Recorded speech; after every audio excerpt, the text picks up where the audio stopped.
All right. I am live. Good morning, everybody, or afternoon or night, depending on when you're watching this, but I am live. What's up, Dave Flowers, Jerry Lawrence?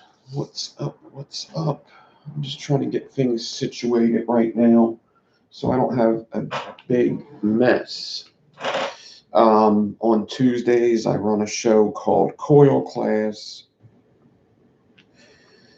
and this week just wasn't a good week. I kept messing up my build, so I said I would make it up this weekend. So this is that video. What's up, Josh Main, Kim Dixon, Mike White? I hope this is a good time to do it. Almost 11 o'clock Sunday.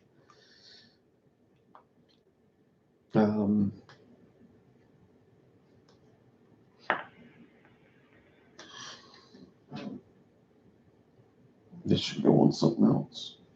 I got the Vaporesso Lux with the MD MTL tank. I got not from concentrate in there. From Adore liquid, and I got another Adore juice in here. Actually, I'm going to switch over. That has to be charged. I'm going to switch over real quick to the Nova. What's up, V-Dog? What's up, everybody? This looks good. These look good on each other. That's good. New coil, 0.44, 20 watts.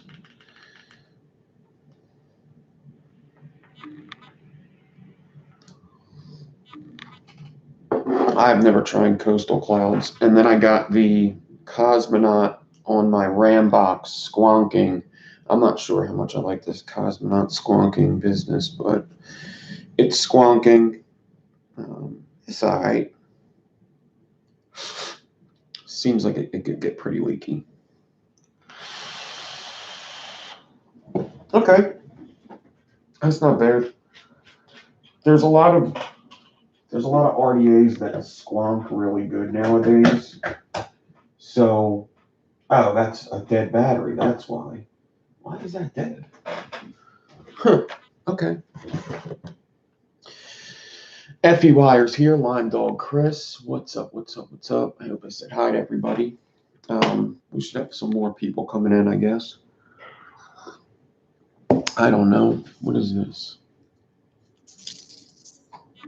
Oh, this was for my decors. This is a piece of 30 gauge for my decoring. 30 gauge for the decors. I'll put that over here for now. A little bit of a mess, but that's okay. Maybe I'll clean it later. So today I wanted to do this. I wanted to get some mail together.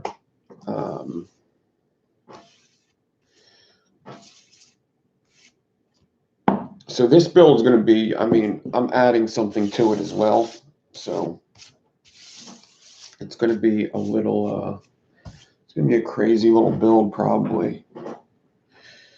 So let me get some stuff together. Get the wires out that I need. I'm going to need that. I'm going to need, I might need this. I'm going to need, not that. I'm going to need this. I'm going to need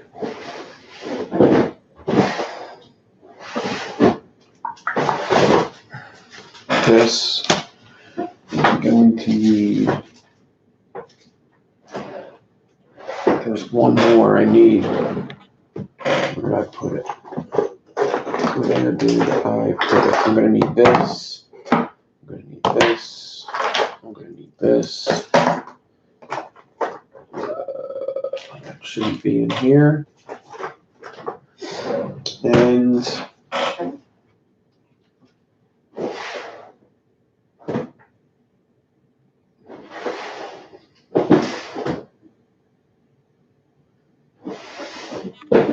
There's one more thing I need that I don't see right now. It's got to be around here somewhere. I was using it last night. There it is. There it is. Yeah, I got my snowman cup. Oh, I can't use this. This is, I could use this, I think. Okay, so we got some 40 gauge. This 40 gauge is almost done. All right, and I need one more thing. This 40 gauge will be for my wrapping my staples. Keep that over here. Let me cut a couple pieces. 1, 2, 3, 4. 4 pieces of 40 gauge there. Home is where the art is. Simon. What's up, what's up, what's up? Okay, I got that, I got that. Now there's one more thing I need. And that is going to be a nichrome type wire. I could use this, but I'm not going, unless I don't have the other one. I hope I have the other one. 1 second.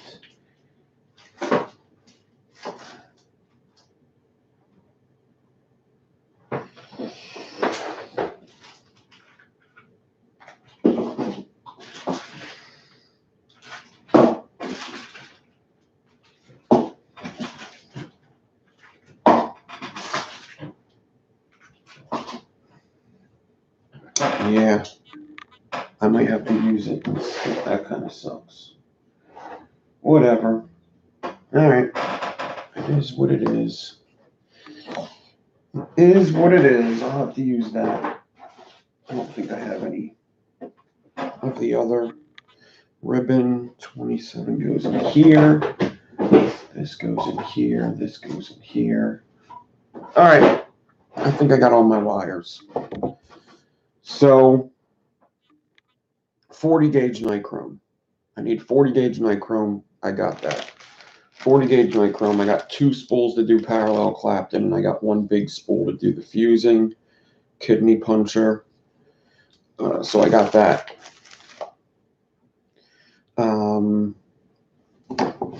Then I got ribbons. I got 0.4 Canthol, which I'm going to need a lot of 0.4 Canthol, and I'm going to need 0.3 Canthol for the actual parabolic. And then I have 34 gauge, which is going to come in for the frames. We're going to put double barrel frames on here, which is something I don't do often at all. I have done it live, but it's not something that you see me do a lot, double barrel frames. But it's something that I should show in coil class, so we're going to show it. It's a little difficult, it is, but we'll get it. All right. So we got that. We got that. And then a special tool or tools that I need are going to be nylon pliers, like always.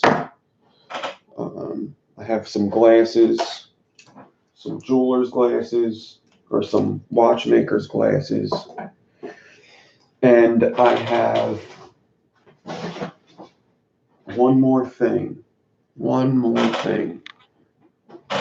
Where'd I put it? One more thing.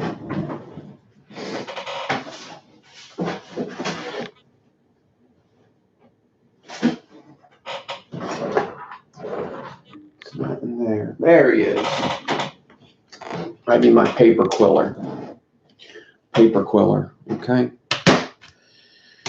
That's for corrugating ribbon. So these are special tools I need. Anything else is just basic tools that you use for just about every build. Ian Thomas is here. What's up, Mighty Zoidberg? What is up, everybody? Philip Wheeler is here. Vicky Shaw, what's up? What's up? What is up, everybody? Morning. So we're doing makeup coil class because I messed up on Tuesday.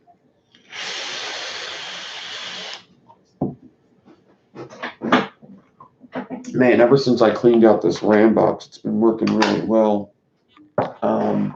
But hey, this is the coil I built, that I started to build for coil class. So this is going to give you a good idea of what a parabolic is. This was auctioned off yesterday with the fundraiser. So the parabolic is on the inside.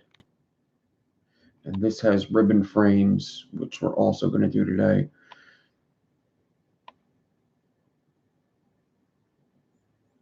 Pretty cool. Pretty cool look. And I put a ribbon Clapton parallel to it. So that's what we're doing, the parabolic today. A lot like this one, only we're going to add a little something to it on the sides. All right. Mike White, what's up? Jay Blaze Coils.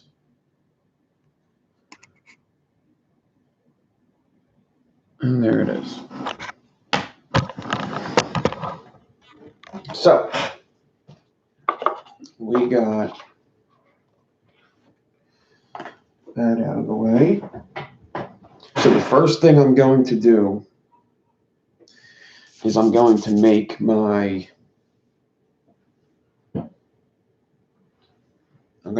frames. I'll put this aside for now. This and the 0.3 I'm going to put to the side. These two are 40 gauge nichrome. 40 gauge nichrome ribbon, and they're going to be in the bags for when I do parallel Clapton. I'm going to put them right there for right now. This could go off to the side for now. First, I got to get out my ribbon. All right.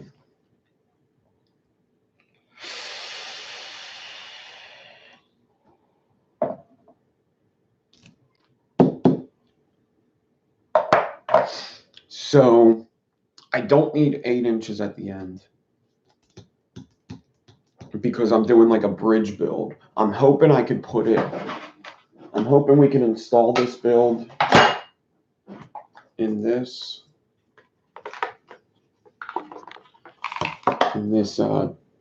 dot 20.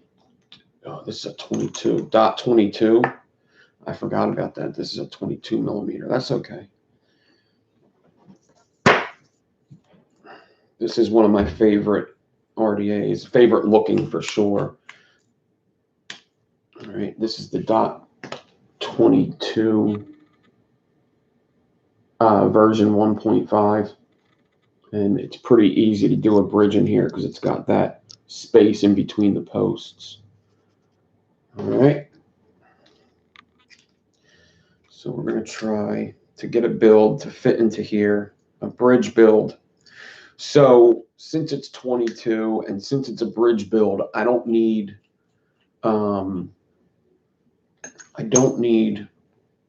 concentrates are $10 at Adore ETC. That's a really good price.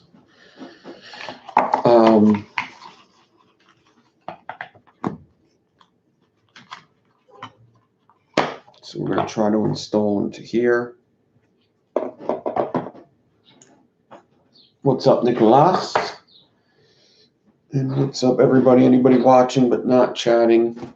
How's everybody doing? We're going to try to successfully get this build this time, which is extremely possible as long as I don't rush it too much and I prep it good and my spacing goes good.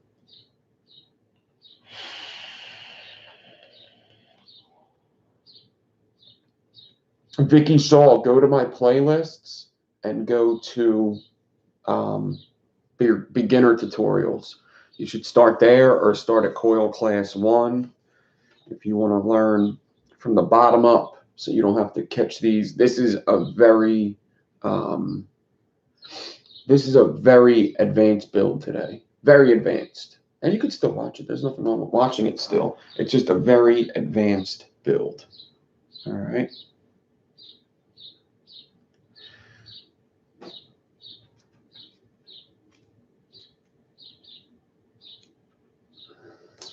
Okay. So I want to end up with 6 inches of wire at the end of the day, but there's 2 frames, so I need 12 because I'm going to cut it in half. And if I need 12, then I need 4 pieces at 12 inches at the end of the day. So I need 2 pieces at 24 inches, which is something I kept messing up the first time. I kept doing the wrong measurement. All right, so my table's 24 here. So what I'm going to do is I'm going to take out this 0.4 ribbon, a little bit longer than the table, just so I have some room to work with. And I like cutting ribbon with scissors. So this is longer than my table. And I need 1,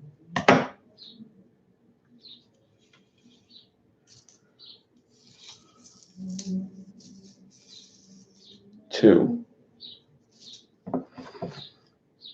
at that size. And now I could just put the 0.4 to the side for now. I just bend it over the ridge and clip it, which holds most of the time. Sometimes, you know, I wish it held better, but it's okay. All right, I have this water squonk. Just you push it and the water comes up. And I also have a piece of 40 gauge here. So I'm going to take these 2 pieces and I'm going to run my fingers down and I'm going to get some water on my fingers and do it. And that water will get in between the ribbons and help them stick together and make them look like one piece of ribbon. See, I could do this and it never looks like 2, it looks like 1 because the water's holding them together. All right. And then I'm going to take the ends and line them up, make a loop, and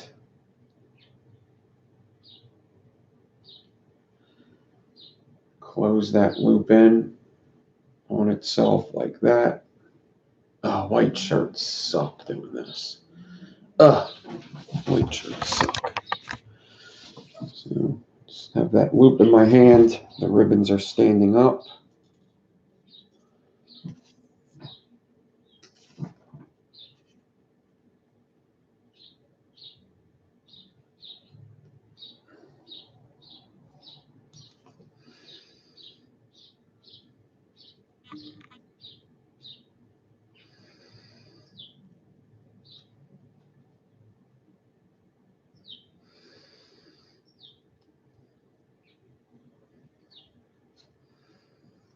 Wrap it up. And builds like this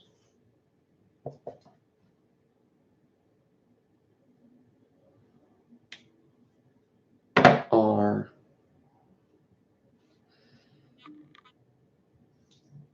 very important to prep them properly because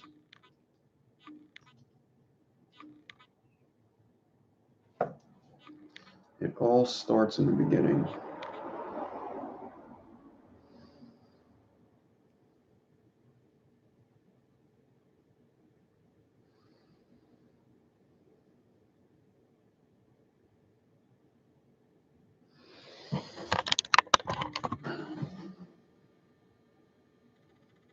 Down. Okay, I'm going to hot glue both bits. Purple hot glue. So, going from a Dory Liquid sent me this purple hot glue a while back, and it's better than regular hot glue. I don't know if it's the coloring that they put in there makes it better, but it's better. It's just better. So when I'm doing stuff that's really intricate, I almost need that purple hot glue. I can't live without it. Here's a stick of it. And then Kim Dixon made this thing for me, which holds hot glue and the lighter, right? And there's another one. There's one more purple hot glue stick. There he is. All right. And there's a pro tip with all this, right? So you have stuff, it starts to get, a little short, a little bit on the short end. So what's a good thing to do is, in this tree, you always want it to be a clean end. But if your hot glue is starting to fade away, you're using it a lot, you can just kind of stick them together like this. Melt them together, and now you have, instead of having two small hot glue sticks, you got one tall hot glue stick. And those are usually my favorite ones to use.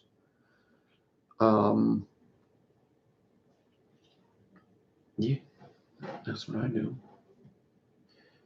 All right. What's up, Spork Life? You know what I can do? Spork Life. Now that it's only big camera, let me show you what I got.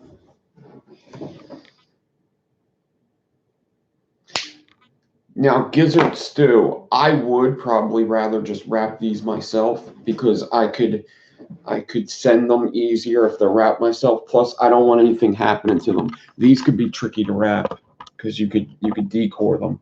So let me know. I would rather wrap them for you. They are all nichrome besides the 34 gauge on the inside of the Clapton. But they do have to be cleaned.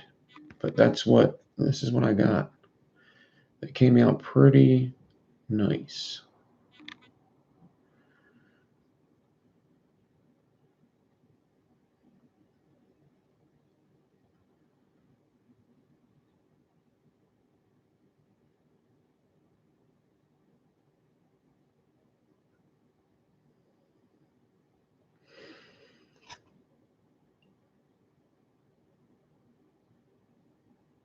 Three millimeter rod, yeah. What would you like them to amount to? Because they could be like 0.08, they could be 0.01, or no, they could be 0.08, they could be 0.1, or they can be 0.12-ish. So it's either 0.8, 0.1, 0.12. And then I'll clean them up and get them in a little thingy. They came out good though. So.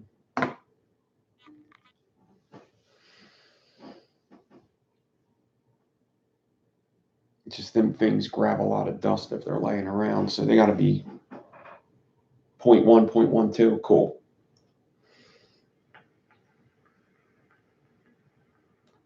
They're 26 gauge cores because you need a pretty big core for doing them. 26 gauge nichrome cores, and then it's 34 gauge, 40 gauge micro Clapton.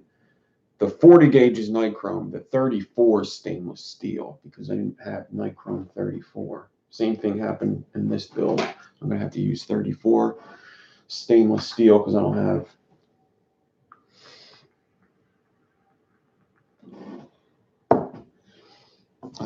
nichrome 34. Once I wrap them up and clean them, I'll get a picture and either just send you the picture or put it on Instagram and tag you or something.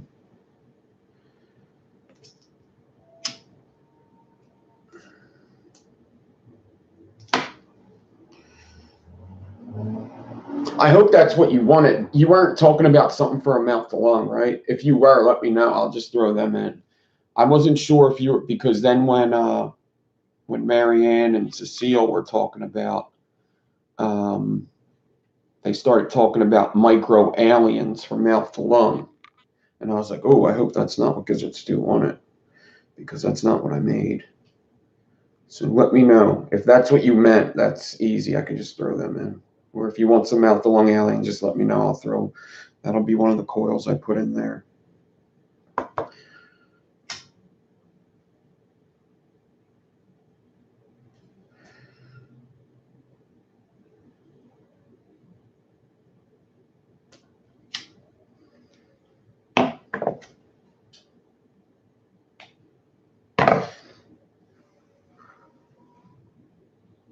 All right, so I hot glue both ends where the 40 gauge is.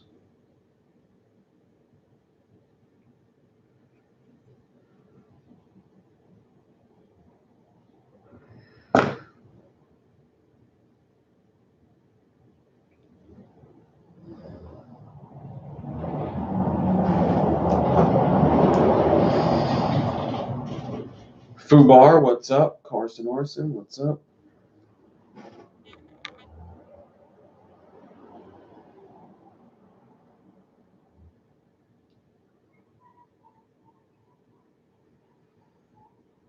All right, looking good. Now, what I need to do is, I'll get this out of the way. For now.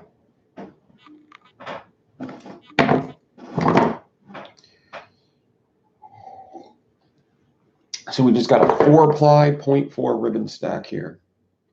That's it. Nothing too crazy yet.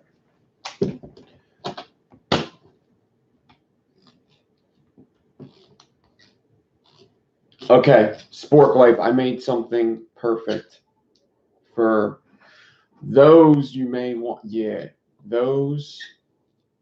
Okay, I got them because I was actually just testing them out yesterday, because a couple people asked for them. So I'm just going to make a bunch of them at some point today. I'll just make a bunch because I think Cecile wanted them. Mary Beth wanted them. You wanted them. I wanted to make a couple for Kim for this thing. And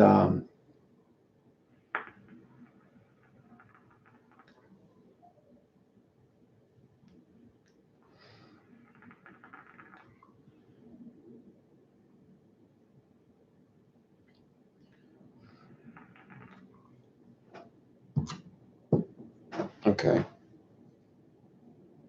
So you want 40 gauge alien over. Cool. All right.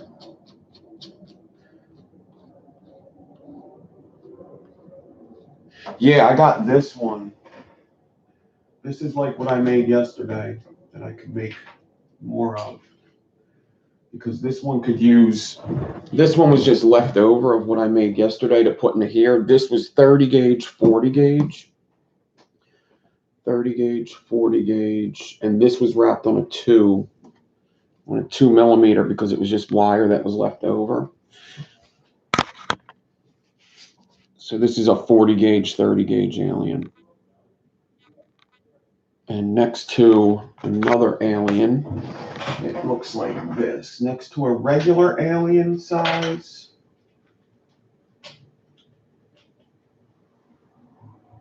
that's a braid.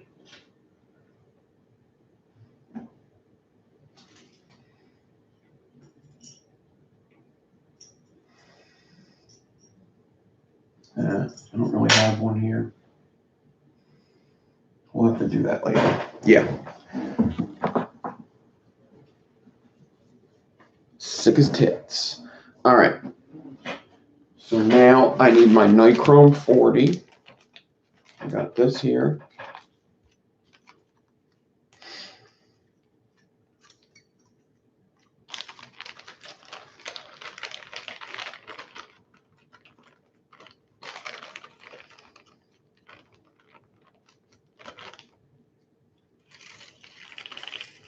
.40 gauge coming out of this. 40 gauge coming out of this. Bring it down here.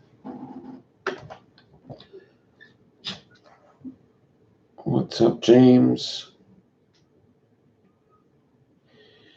I'm going to take this and wrap it around the end, over the hot glue even.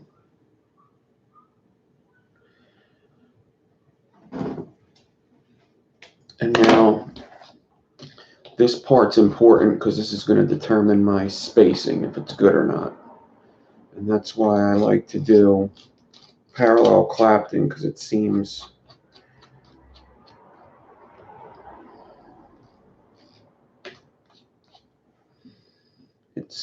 easier to get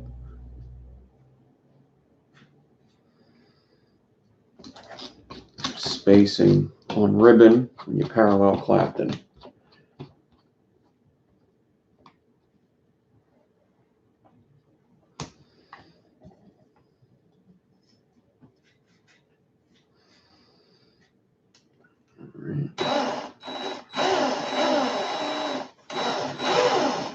And all I'm doing is parallel Clapton in this ribbon. I need to make sure that it's not twisted up like it is now.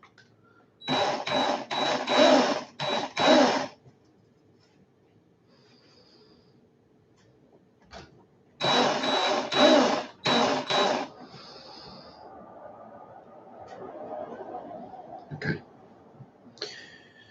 I do want to put these on for a... Okay, Sport Clay. I will do that.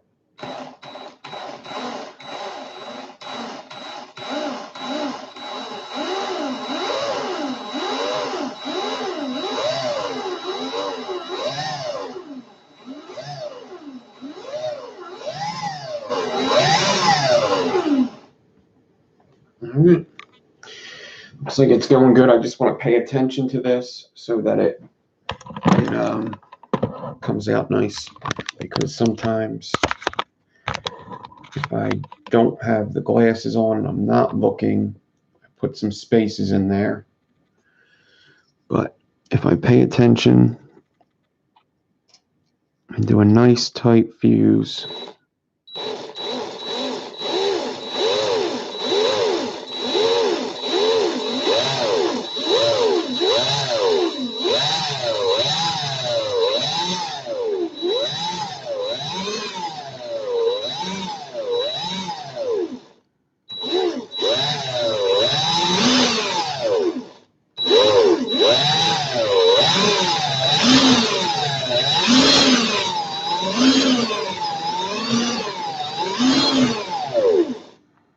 now you really don't want this wire to twist up, and if it does, you kind of got to fix it. So just do your best to have a good swivel on there.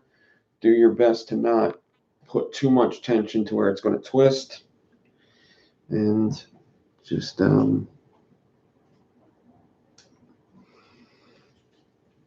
get this spacing good.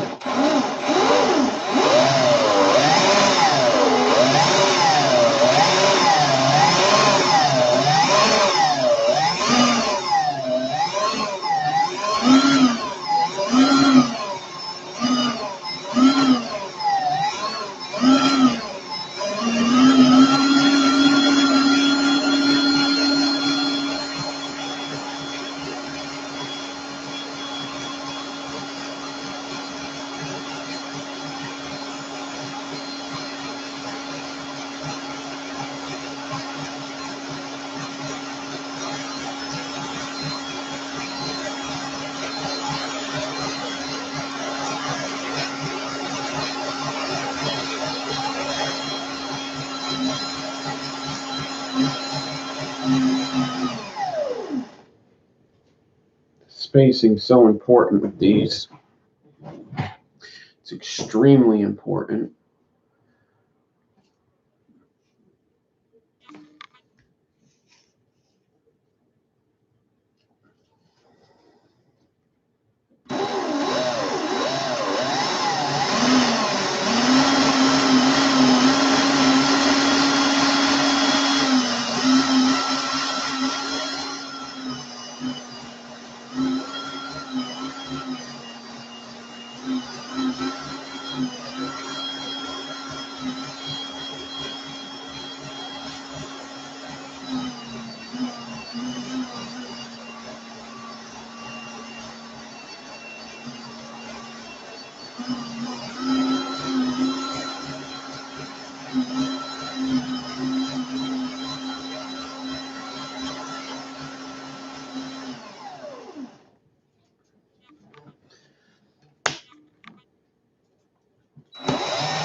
All right. Now I need to figure out which wire is the one closer to the swivel. And I can cut that one flush. The one closer to the drill, I can take off. All right. I'm just removing this one so that it leaves a space behind. So I put 2 on, I'm taking 1 off.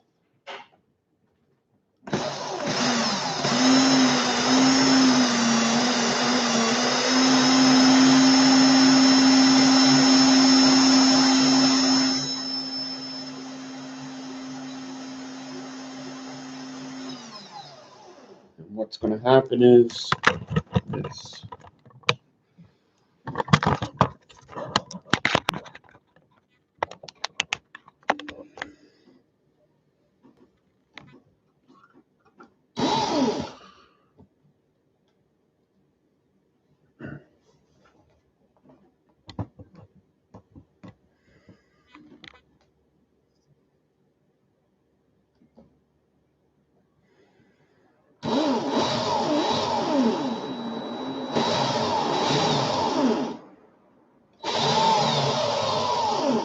I could use more light soon, but we'll worry about that later. Let me just finish this.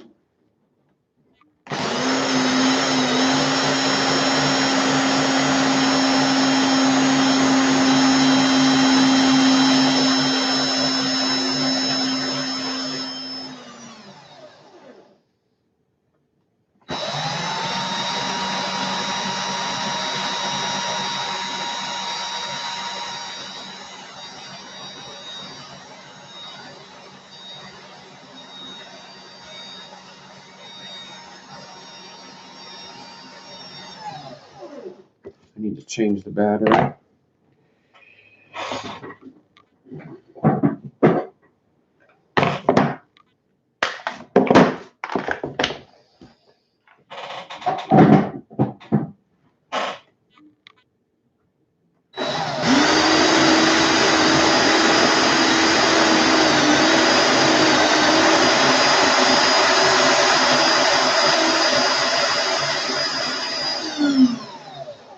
Now, usually if there is a twist in this staple wire, this part will get it out because you're going in reverse and putting tension on it.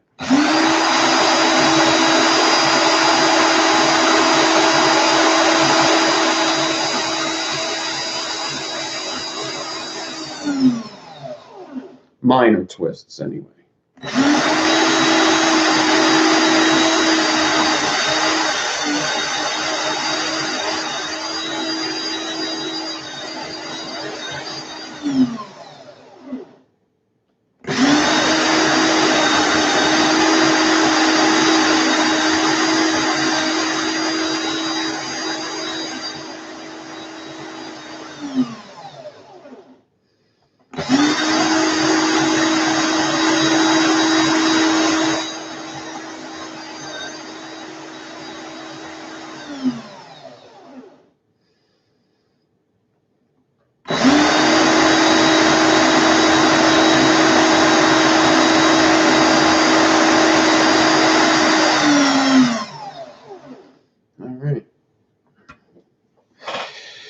There you go, and it looks pretty straight. It doesn't look like I have any twists in it. It's looking good.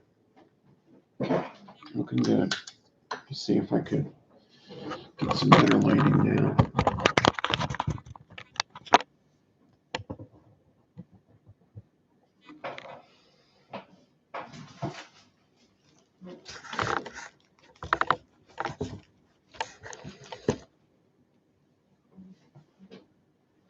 So there you can see the 4 pieces of ribbon inside, the 40 gauge outside, and that's the whole first part of this build, is getting that spacing as good as possible. All right, Giz. And yeah, getting that spacing good, making sure there's no twists in it.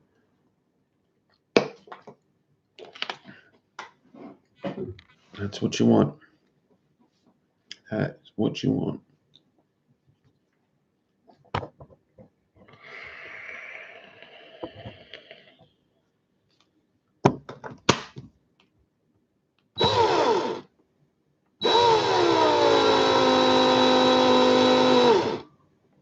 All right.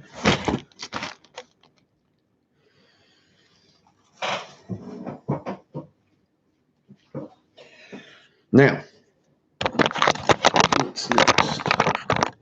Next is what goes inside. So first of all, I'm going to cut this. I'm going to look at like where, when you start these, you know, there's a bad part. You know, there's a part where I was just starting to Clapton it, and, you know, it doesn't look so hot. So coming out of the drill, this is what it looks like. You see? And it doesn't look so great. All right, so I'm going to cut that off. All right. And sometimes I have to cut even more than that off. Sometimes I got to cut like 1 inch of it off, and that's fine. So I got my frames here. And let me see how much I made. Hopefully I got the 12 that I wanted. I did. I got like 13. I got almost 13. I'm going to cut a little more off just because it'll make me feel happier. A little more off I'll cut. All right.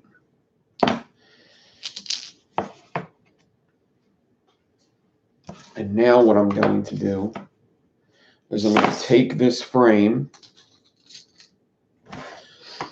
I'm going to measure it, what I have Clapton. So now I got 12 and a half. So it's 6 1/4. Now I left that loop on even though I didn't have to, but whatever. So at 6 1/4, I'm going to cut it right there. Just like that. And I never flipped anything, it's just like that. And then I'm going to take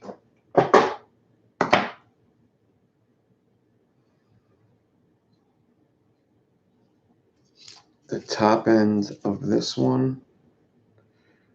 I'm going to remove some of the Clapton. So I just pull, use my fingernail to grab it, and just pull. And what this is going to do is reveal my ribbon underneath. See, I just take it off there, just like that. You just pull it, and it unravels. All right. And I'm going to cut that 40 off. All right. And I'm going to use my fingernail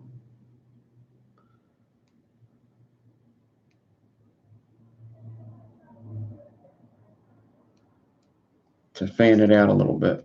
This is going to mark how my ribbons are because it's a 4x4, it's a square.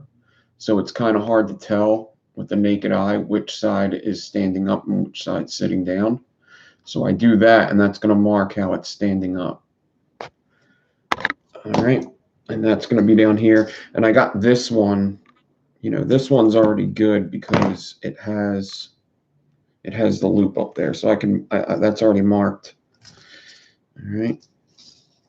Now I can put my ribbons to the side for now, my ribbon frames to the side. And now, so that's them there. Now I can get out whatever I'm using for my ribbon stack. So the last time I did 3 pieces on each, did I do 3 on each side?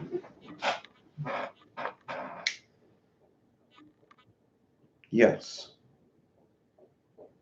So this is 4, 8, 9, 10, 11, 12, 13, 14. This is a 15 ply. Damn. That's okay. All right. So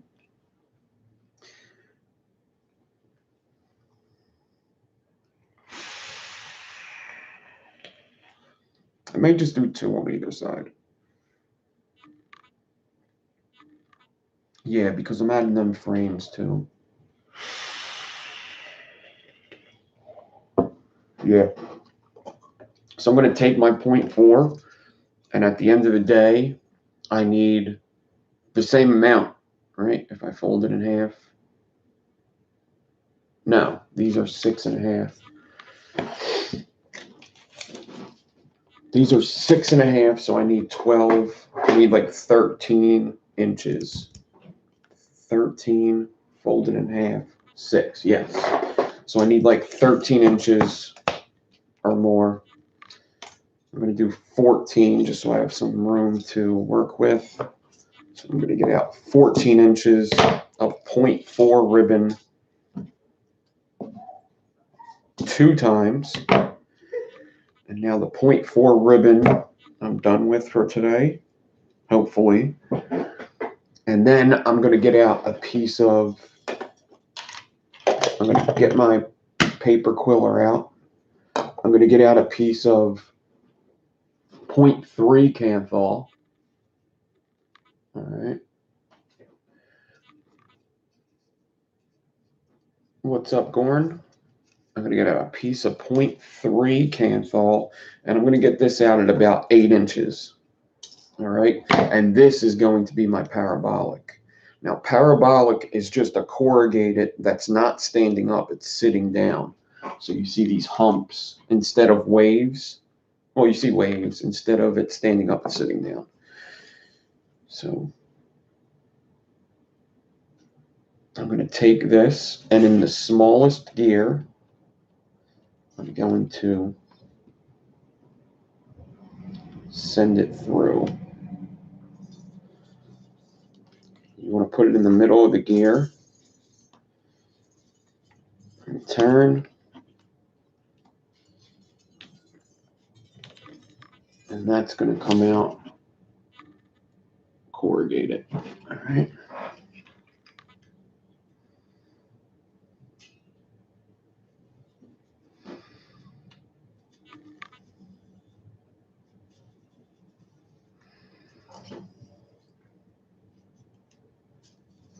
All right. Now, done with that. It comes out curvy instead of straight. See how curvy it is? It's curved.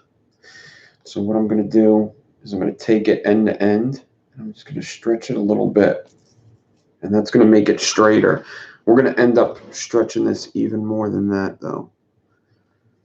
Just got to be cut. All right. And hopefully that 8 inches after it's bent is around that 6-inch length, which it is. Okay, so I got that. Now I'm going to get out a piece of 40 gauge I could use to wrap all this together. So I'm going to have my corrugated wire here. I'm going to grab my 2 pieces of 0.4. You could use 0.4 for this too. I just think 0.3 is easier and it makes the build not as wide. So 0.3 is my favorite to use for the parabolic. And I'm going to take this 0.4 ribbon, fold it in half just like we did earlier. Get it nice and ready.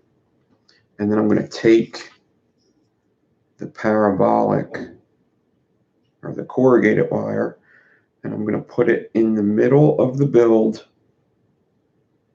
not standing up but laying down on the 0.3 side. So this is how I have it in there.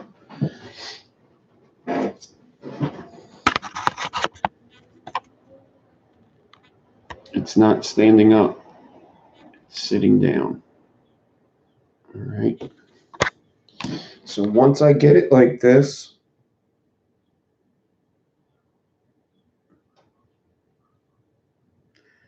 I'm going to take the 40 gauge and wrap it all together right now.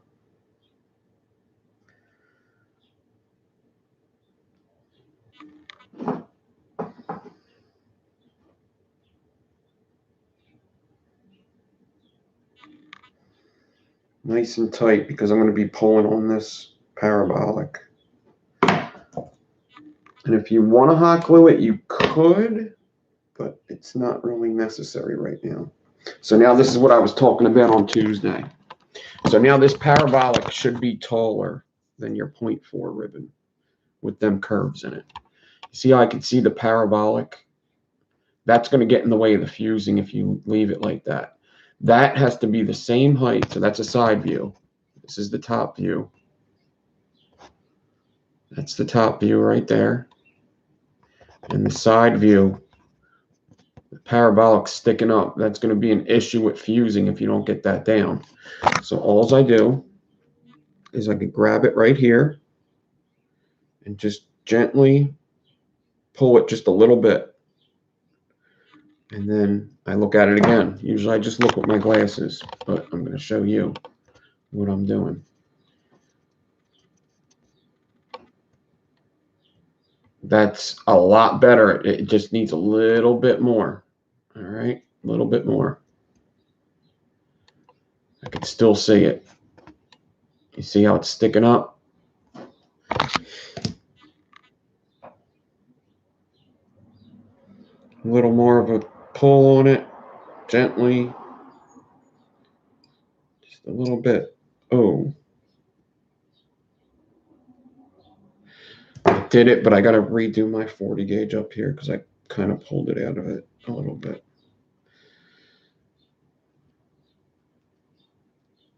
All right, so more 40 gauge there because I pulled the parabolic out a little bit. I want to make sure it's secure.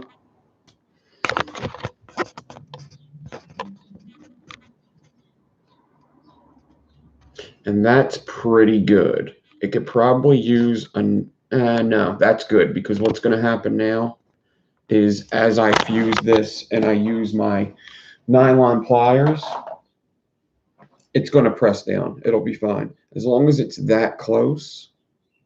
Like, let's say if I did this right now and showed you. See how you don't see it? Because I'm pushing a little bit of tension. So a little bit's fine. You just don't want it a lot. Now, another thing to note is you see how my parabolic is not up here at the loop. I don't do that because this parabolic, as it gets tension on the top and bottom, it's going to push up and you need room up here to relieve the tension or it's going to start binding out. What's up, Vinicio? So there you go. That's that. Now, let's get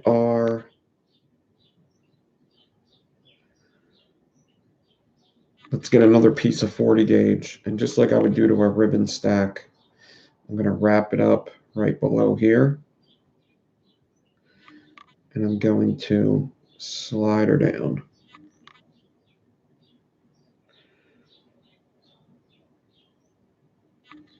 And that's just going to keep it good for now. I'm not really too concerned with it. It's just to keep it a little tamed. That's probably going to come off in a little bit. All right. Now, I could put my frames on. So what I'm going to do is I'm going to get my frames. And actually, this needs to be cut off, I think. Yeah. I'm cutting this hot glue off here. I'm going to remove some of the 40 here and fan it out. I probably should have just did this earlier. Fan it out, just like I did the other one. So now I know which way the ribbons are going. And I'm going to take it and put it next to the build here so that the ribbons are standing up. I'm going to take this one, make sure the ribbons are standing up.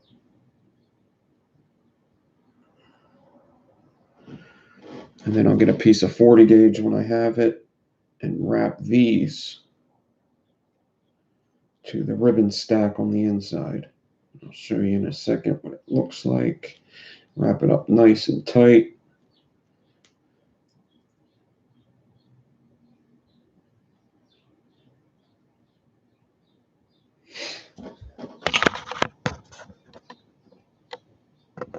That's what you want right there.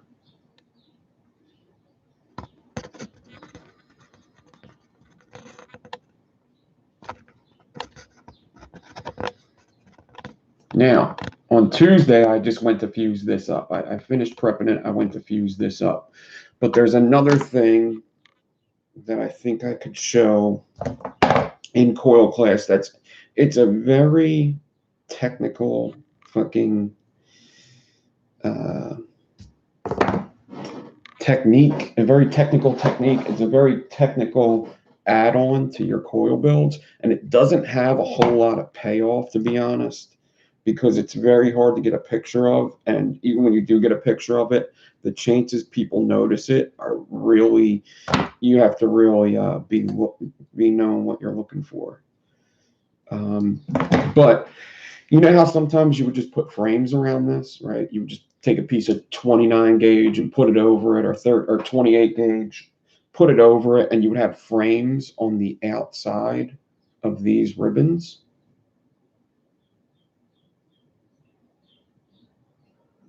So what a double barrel is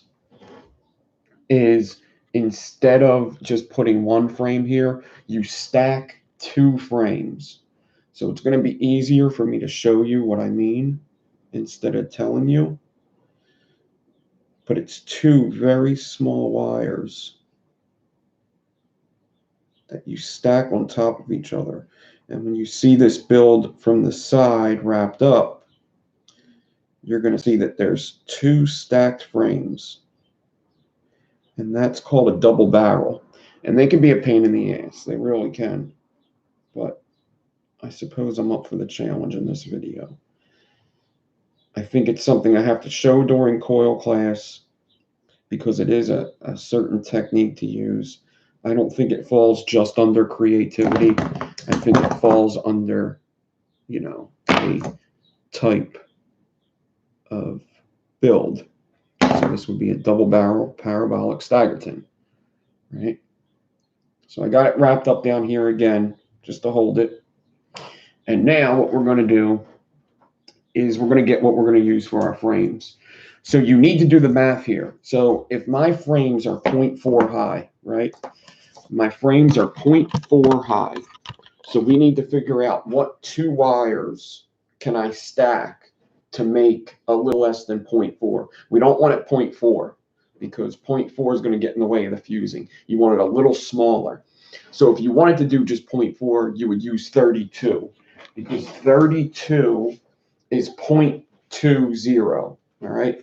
32 gauge is 0.20 millimeters tall, okay? But 34 is 0.16. So two pieces of 34 stacked is 0.32, all right? 0.32 high, which is just a little bit smaller than 0.4. And that's what I usually use. I use 34 gauge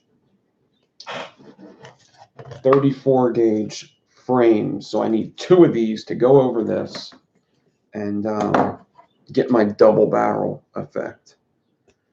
So double barrel frames, a lot of fun.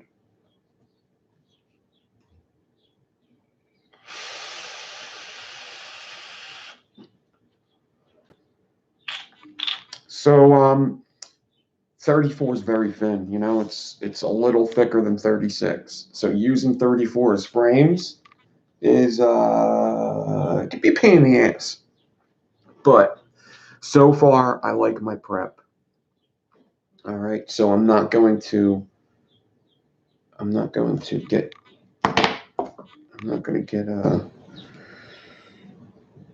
stuff that I fanned out. I'm pushing back in because I need it to be pushed in. All right.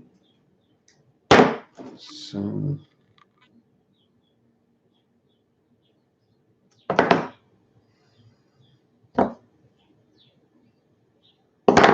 Now, we need 2 pieces, 2 times the length of that, because we're going to loop it up and do that.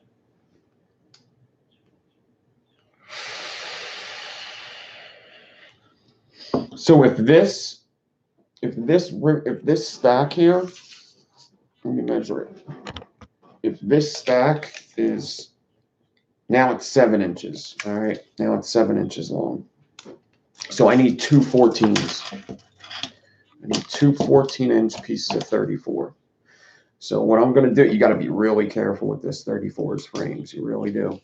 I'm going to take the 34, stretch it straight like I would do to 28 or whatever. All right. And at 14, I'm going to cut it. And then I'm going to get another one like this. I'm going to stretch it straight. And at 14, I'm going to cut it again. So there's my 2 frames, 34 gauge. 34 gauge stainless steel. I didn't have nichrome, so I had to use stainless steel. All right. So yes, 34 gauge as frames. All right.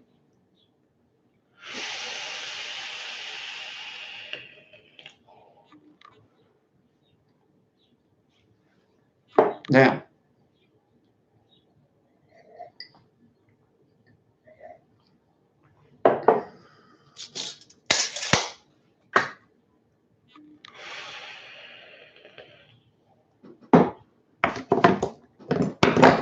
I'm going to take these carefully, these 2 pieces of 34, take them carefully, get them. I'm going to bring the ends together.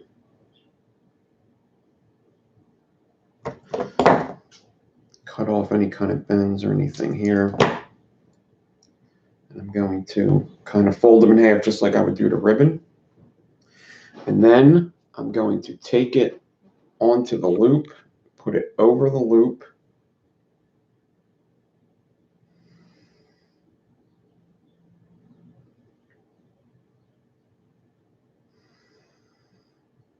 And bring it down on the build. And just try to get it lined up so it's right next to the ribbons. So right now it doesn't look great, but when I wrap it, it should be good. All right, so right now they're kind of, the one's stacked, the one's kind of next to each other. But now, if I take some 40 gauge and wrap it, they should collapse the way I want if I put some tension in it. So just get it.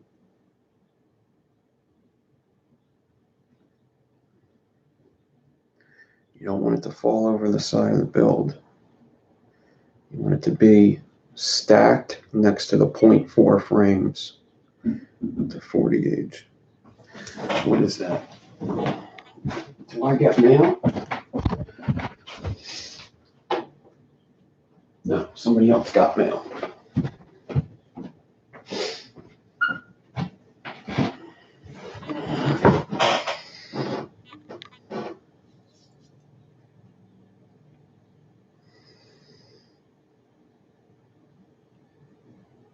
Nice tension on here. Wrap it up. I'm hoping I'm going to be able to show this in the macro.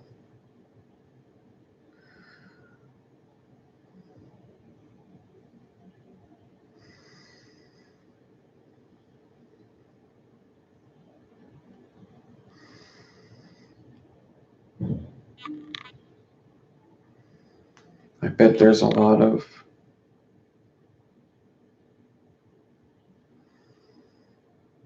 coil builders, even pros, that never seen this.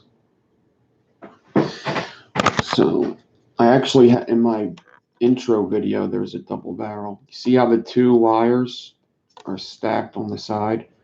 Now there's a lot of work to do to get them to go good. That's what I kind of want. I'd like it to be a little better. PNT coil, what's up? So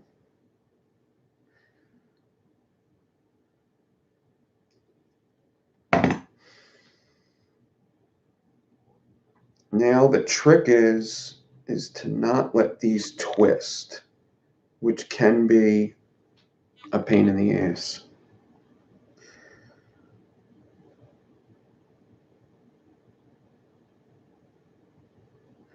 So I'm just gonna carefully go down. See, I hate it when this happens. Gotta be careful. This 34 is thin.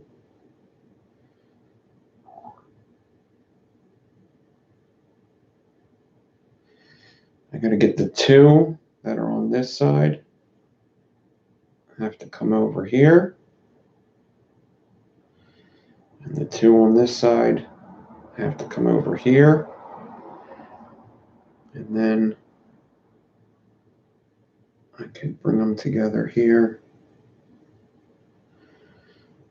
You just don't want them to twist up on the way down. You want it to be the same. Whatever's on the top here has to be on the top down there. These are difficult. I ain't even gonna lie. Double barrel frames are fucking difficult. But when you get them and, you know, people see them, they're like, that's pretty fucking cool. You know? Like when I see a double barrel frame on builds, I'm like, oh, that's badass. That's dedication. See? 2 frames on the sides.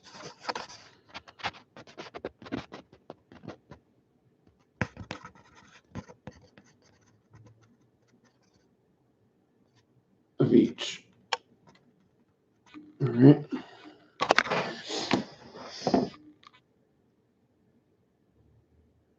And now I'm just going to go down little by little and bind it up just like I would do any other frames, just more careful. And there's probably going to be a lot of binding going on in this build. And also I need to make sure that my staples are all in order too. Making sure my parabolic's in there, my staples are good. See, this is the type of shit that can start happening if you're not careful. You got to pay attention. See, I got my 34 going over top. Not good.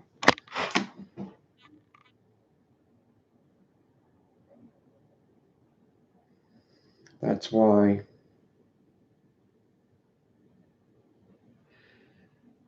before you wrap it, just double check it.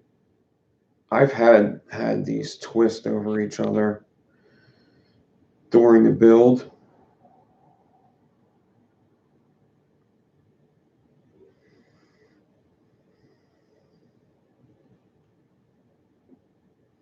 Hippie Vapes, what's up?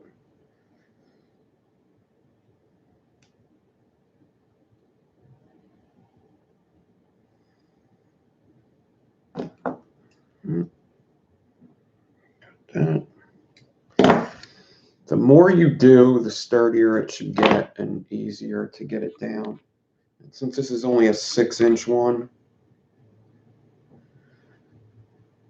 I should be able to get this in just a couple more wraps. But it's definitely not something you just want to rush and be like, oh, I got it. You want to make sure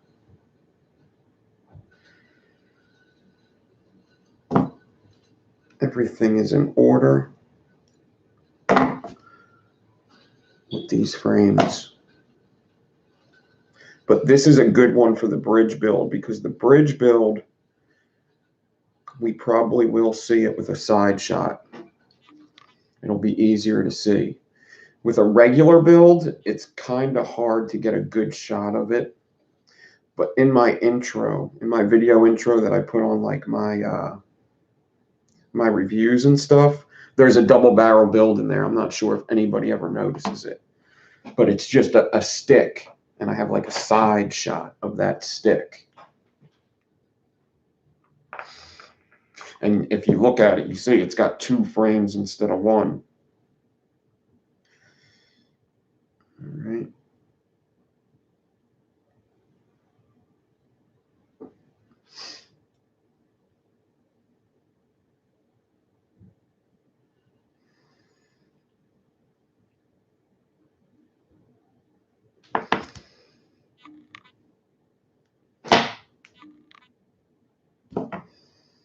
Just a lot of binding going on here.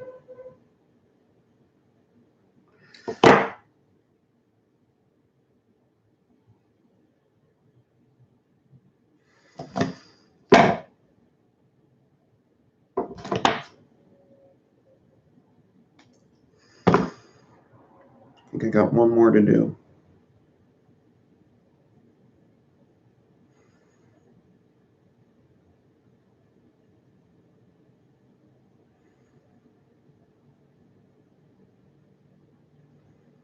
You just really want no twisting going on in these frames. That's like the main thing, because that means they're flipping over and you're going to have, it's going to give you a hard time if they're twisted.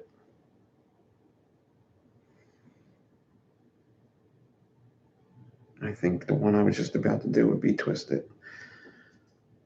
Just this end now. I think everything else is good.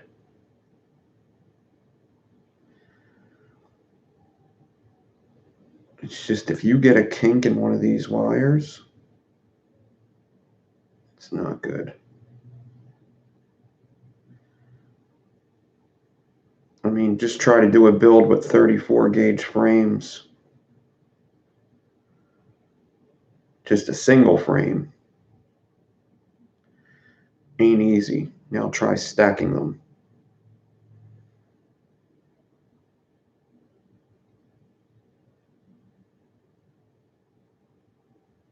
I'm pretty sure the last time I did this live, I never seen anybody do it after that live.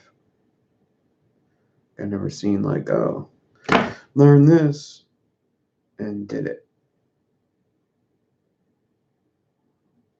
It could be very tedious, but when you get it, it's like, yeah, I got that shit. You be getting that shit. You be getting that shit.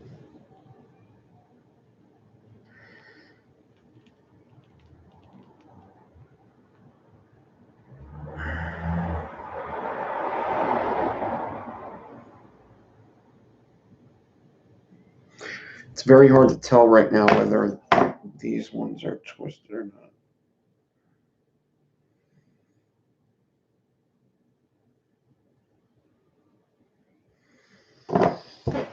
Okay. Paul Meister, what's up? The Faceless Vapor.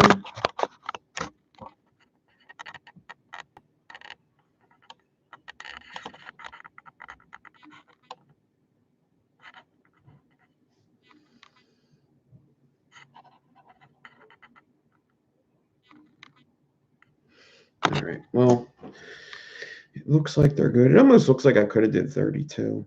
They definitely look small.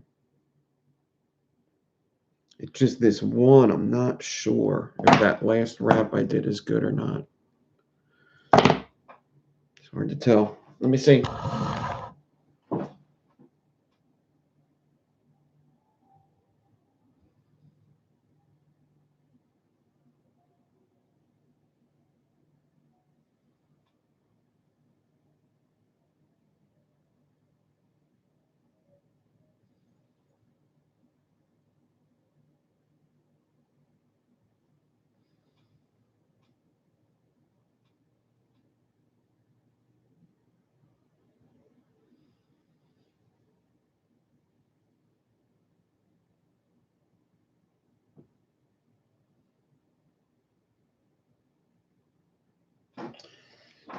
I'm pretty sure it's definitely twisted. So, pretty sure, definitely twisted.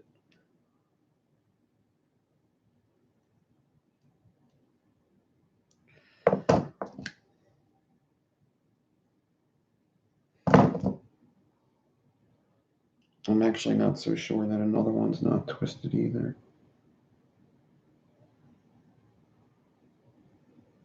Oh, okay.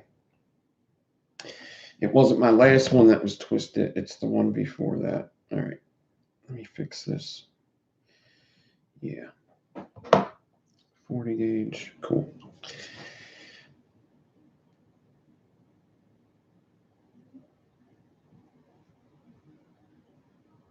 Probably.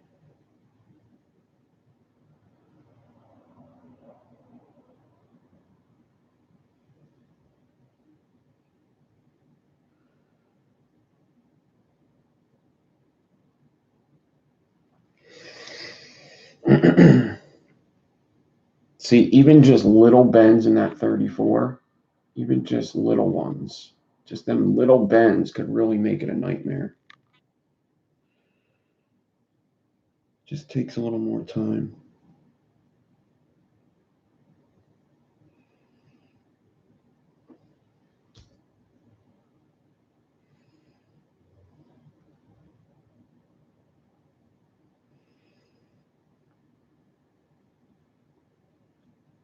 It's probably a good idea to just do a couple twists at first and check it. Make sure nothing's.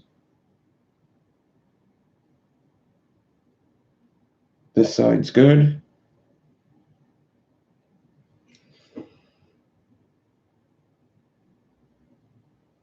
This side's good.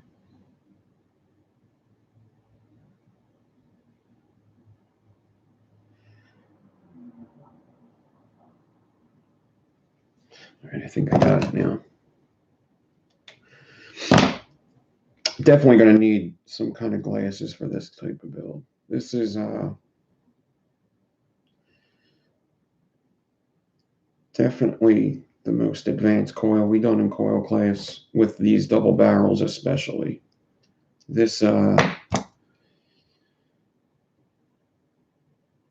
it's kind of arguable that it's going to be the most advanced altogether, even after Pitchfork with the double barrel frames. It's pretty cool. Okay, I got it. And we're going to see a close up when he's spinning it up, but see the two frames. I know it's hard when I'm shaking, but you see, it's just kind of little payoff. This probably fucked me up. I'll tell you that right now. Even though I kind of needed it there in a way, this fucked me up. Okay, I actually would love to get that out of there, or just not even put that in the build. Let me see if I can like cut it or something, or pull it.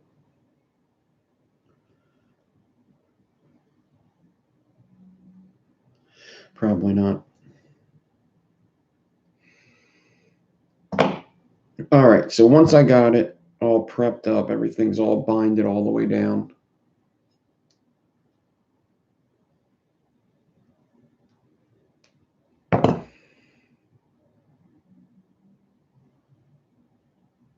Yeah, I'm not a fan of this in here. Not a fan of that.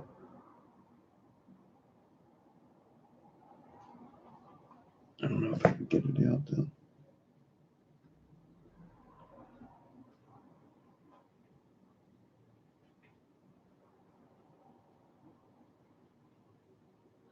It's a wrap that's in between the frames and the ribbon that I put in earlier to keep it tame. I feel like if I mess with it too much, I'm going to do more damage.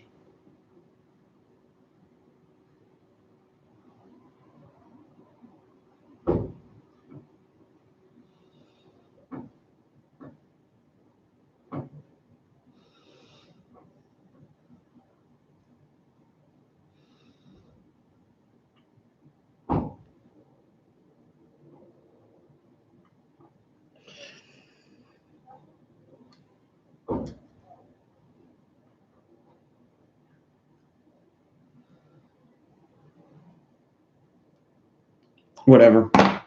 I'm just going to start fusing it after that because, yeah, fuck that. Okay, I'm going to hot glue this end. It kind of needs to be done. And then I need to figure out how I'm putting this into the drill without fucking everything up.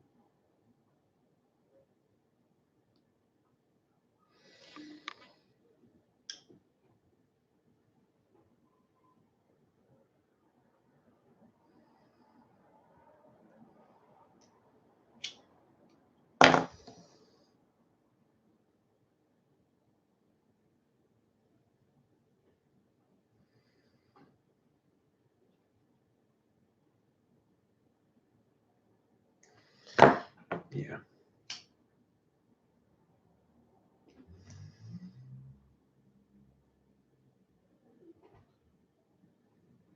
I should have took that thing out before.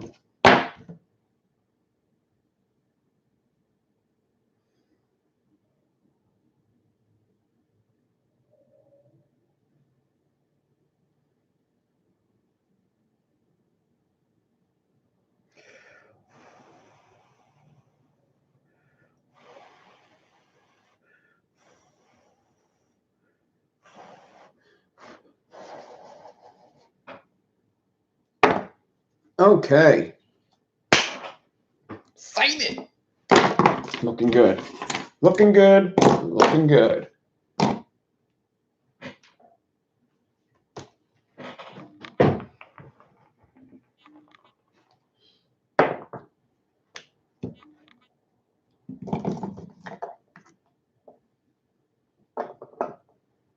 Okay. Now,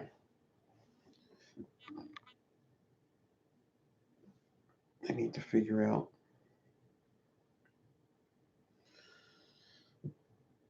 how the hell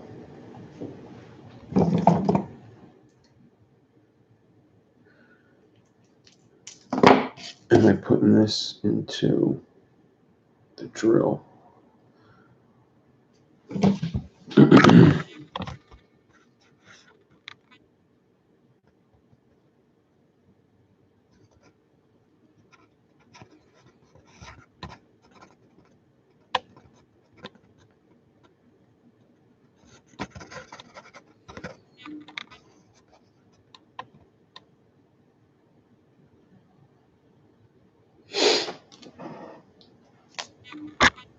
Okay. I definitely want to do the hand drill so we don't have much noise. That's it for sure. For sure. That was legit, nah.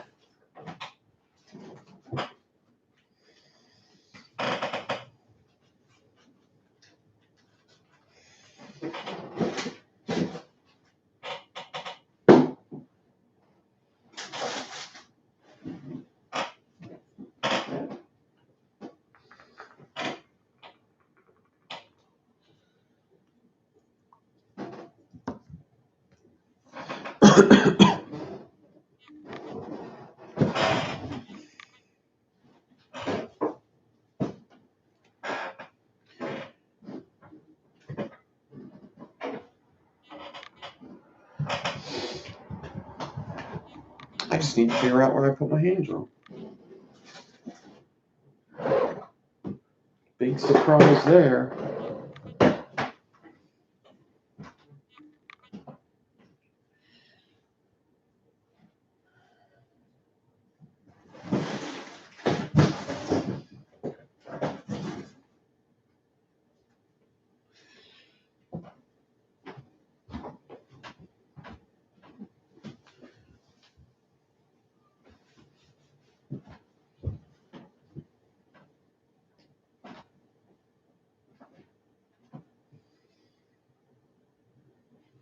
I feel like I might be overlooking it. It can't be that far. It can't be that far.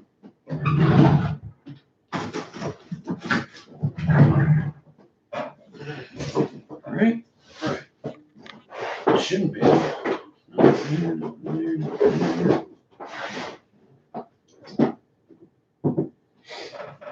Man, oh man.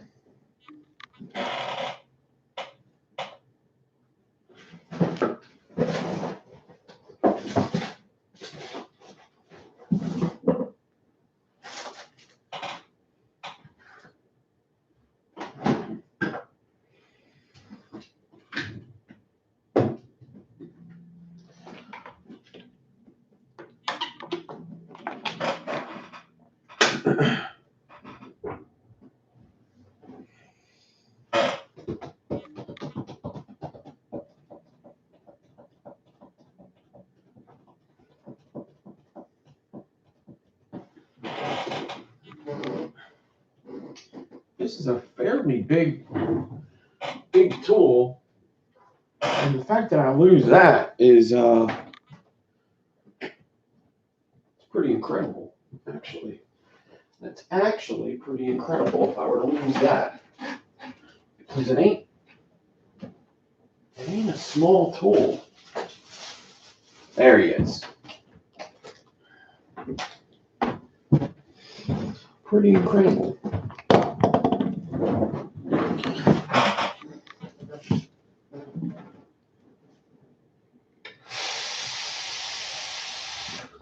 What's up, Dave? What's up, everybody? 52 people on a Sunday for Coil class. Awesome.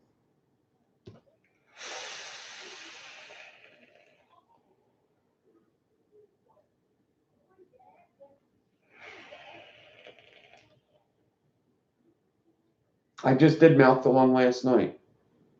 I like 30 gauge fuse Clapton, 30-40 fuse Clapton, or 30-40 Alien was working good.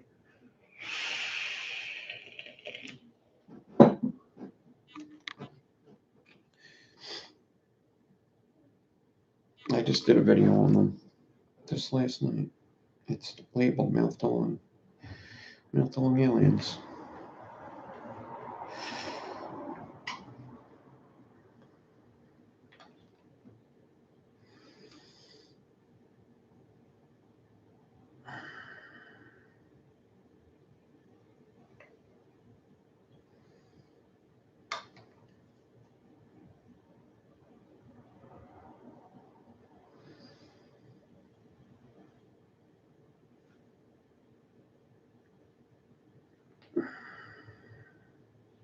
Just carefully get this into the hand drill, but tight, but don't mess it up. Seems like it's going pretty well. It's in there. All right.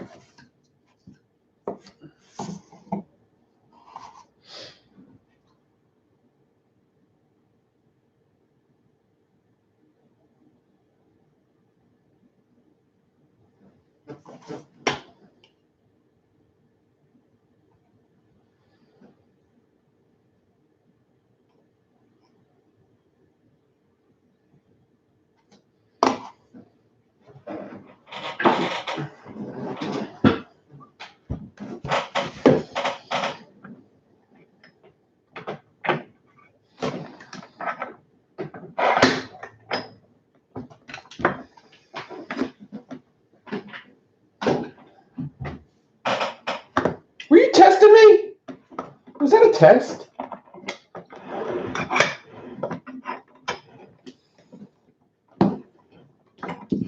That almost seemed like a test.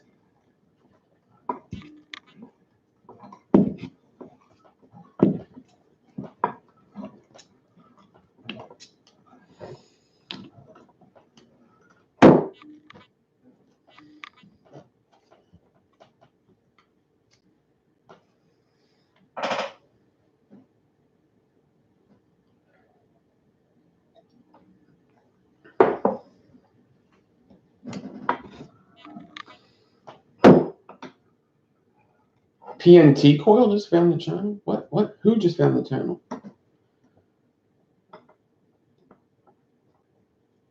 Two times 30 by 40? It's like a 0.5? It's like a point, yeah, it's like a 0.42. Yeah. That's a weird question. It's like, what kind of baking sheet would you use for a layer cake? Oh, I would probably use just a 3-inch deep baking sheet. 2-inch. 2-inch deep. That's too tall. You already had the answer.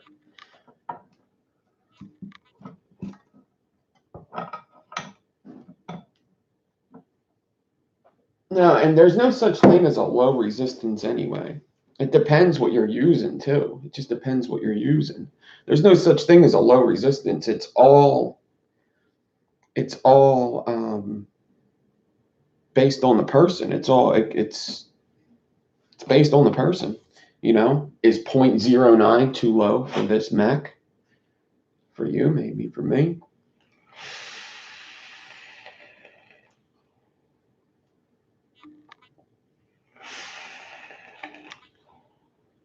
Where are you from, PNT? I could have swore PNT Coil was here before. I know PNT Coil, right? I could have swore I've talked to PNT Coil before. Just found the channel.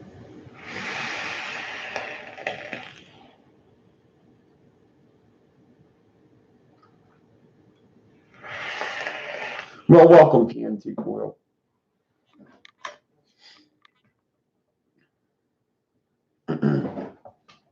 Yeah, I don't get into mouth to lung too much, so it's like I don't know. It's like I don't really care about building. I don't think coils need to be built for mouth to lung. First of all, I just don't. I think same thing with series. It's like fused Claptons are fine. If you need more than that, then there's like you're never going to be satisfied. I see there's no pleasing you.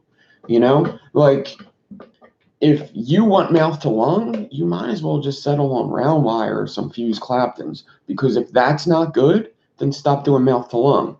You know, it's just there's some things that just aren't good for coil building. Like you don't have to coil build every type of vaping. It's just not, you know, like I did these. I did these for this mouth to lung, the 30 gauge, 40 gauge aliens. The 30 gauge fused Claptons were just as good, if not better. So I have the aliens in here, but the fused Clapton that was in here before, I think I like better. And I wouldn't be surprised if I put like round wire in there and I liked it even better. You know, so some things just for coil building ain't that great. It's like people that ask me, and I know somebody's going to say, oh, you could do a staple for a series. Listen, you can't do a staple for a series. It's stupid. It's fucking dumb. It's making it so big, and it's just, you don't need that. If you're going to need that, then guess what? Later on down the line, you're going to have to get a double parallel series. And it's just like you're always going to keep going up and up and up. And then you're going to have one of these mods with 50 fucking batteries. It's just, sometimes people just got to cut it out. Just cut it out. If you want to build coils, probably, you know, mech and whatchamacallit. That's what coil building started at, is like you didn't have all these regulated and shit. That's how it started. There was no regulated when coil building started. It was mech mods. That's it. Just mech mods. That is all. There was no, like the first DNA was a 30-watt DNA. So, yeah, there's just, yeah. It was made to build around the resistance, build around the battery, you know. So I don't like the 26 gauge on this mech mod because that's all I have is a mech mod. I didn't have 100-watt devices that I could turn up all the way. We didn't have that. I wanted it a little lower. So I'm going to build something a little lower. Parallel is good, but let me try fused Clapton.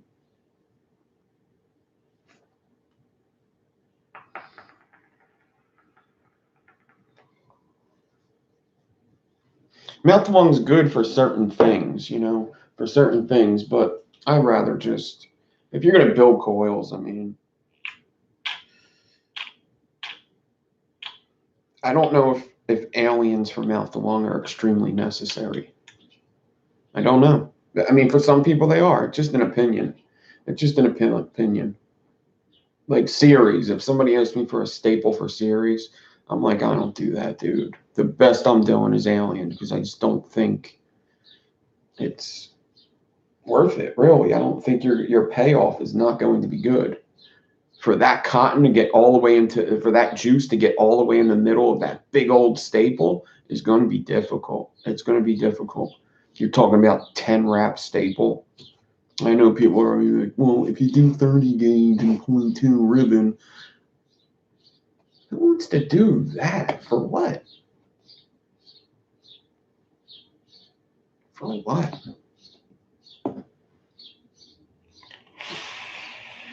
And wrap it around a 4mm, 8 reps. That'll be good.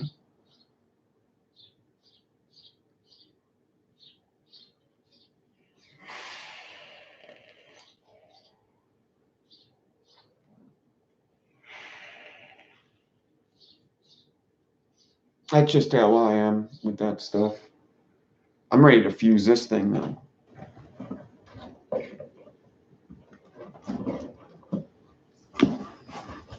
It's fun making little aliens though, and if they work good, that's great. Like it is fun to like do stuff like that. But I'm telling you, this is why it kind of gets my nerves, is because exactly what you're looking for mouth to lung is exactly, you just want a 22mm RDA. That's exactly what I'm thinking. You just want a single coil RDA. So at a certain point, if you're putting, this is just how vaping was. It's bigger, bigger, bigger, better, bigger, bigger. And then all of a sudden pods came out and we went back to the beginning. We had pods already. We already had them. We had we had the sticks, we had the pods, we had them. And people wanted more, wanted more, wanted more, wanted more. And that's what's going to happen, is you're going to have a mouth to lung. And then you have a tight direct lung. And then you have one that's like the ND MTL3, where it's a full direct lung. Same thing. And then they're like, oh yeah, but now we're going to do the dead rabbit again with it. Just all, it's just a constant cycle that's going to keep going and keep going.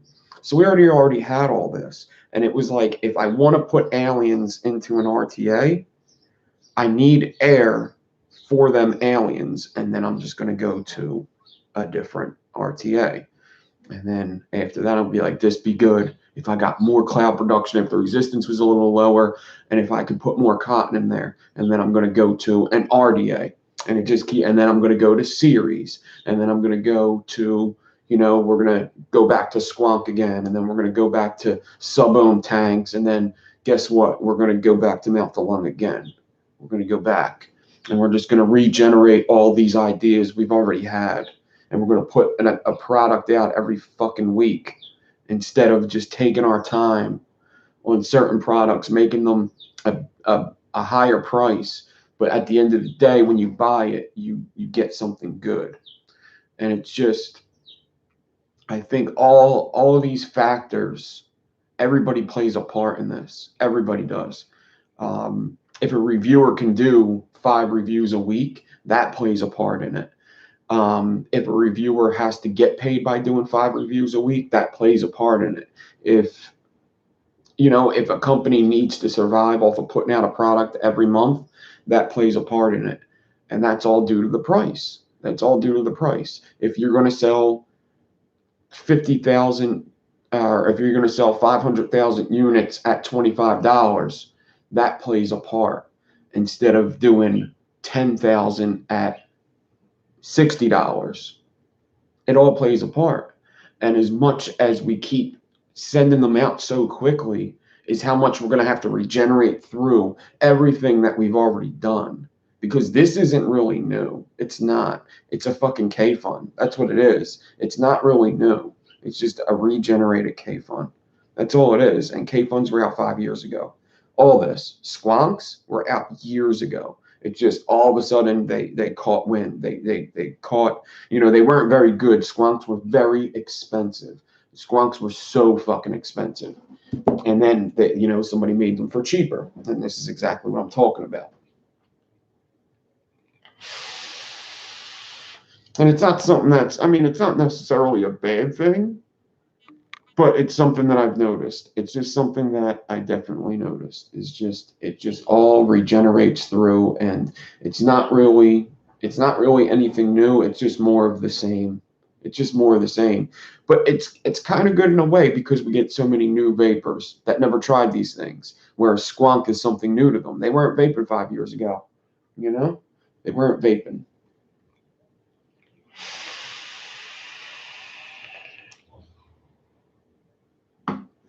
Right, we're going to start wearing bell bottoms again. We got them, and then we're going to have the Jenko jeans, because the bell bottoms are cool, but they're just not big enough. So we're going to bring out Jenko jeans again, and then as we go to Jenko jeans, we're going to just start, they're going to start sagging, but they're not sagging enough. So we're going to let them sag a little bit more. And then, to be different, Johnny Too Hot is going to put on them skinny jaunts. He's going to put on them skinny jeans, and he's going to have that big old white t-shirt. And because he wants to be different, because everybody's wearing Jenko jeans, and he wants to be different. So he's going to put on the skinny jeans. And then the skinny jeans get a little skinnier, and they start sagging because you can't get them all the way up.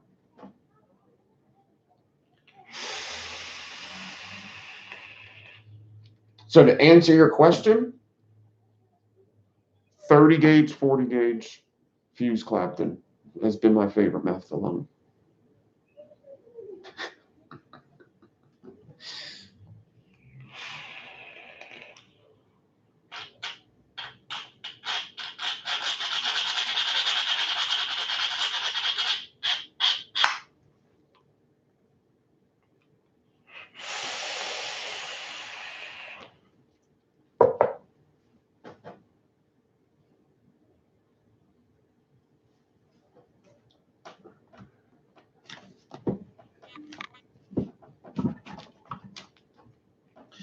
Yeah, squonks used to be like really expensive. Like you couldn't get a squonk for less than $250.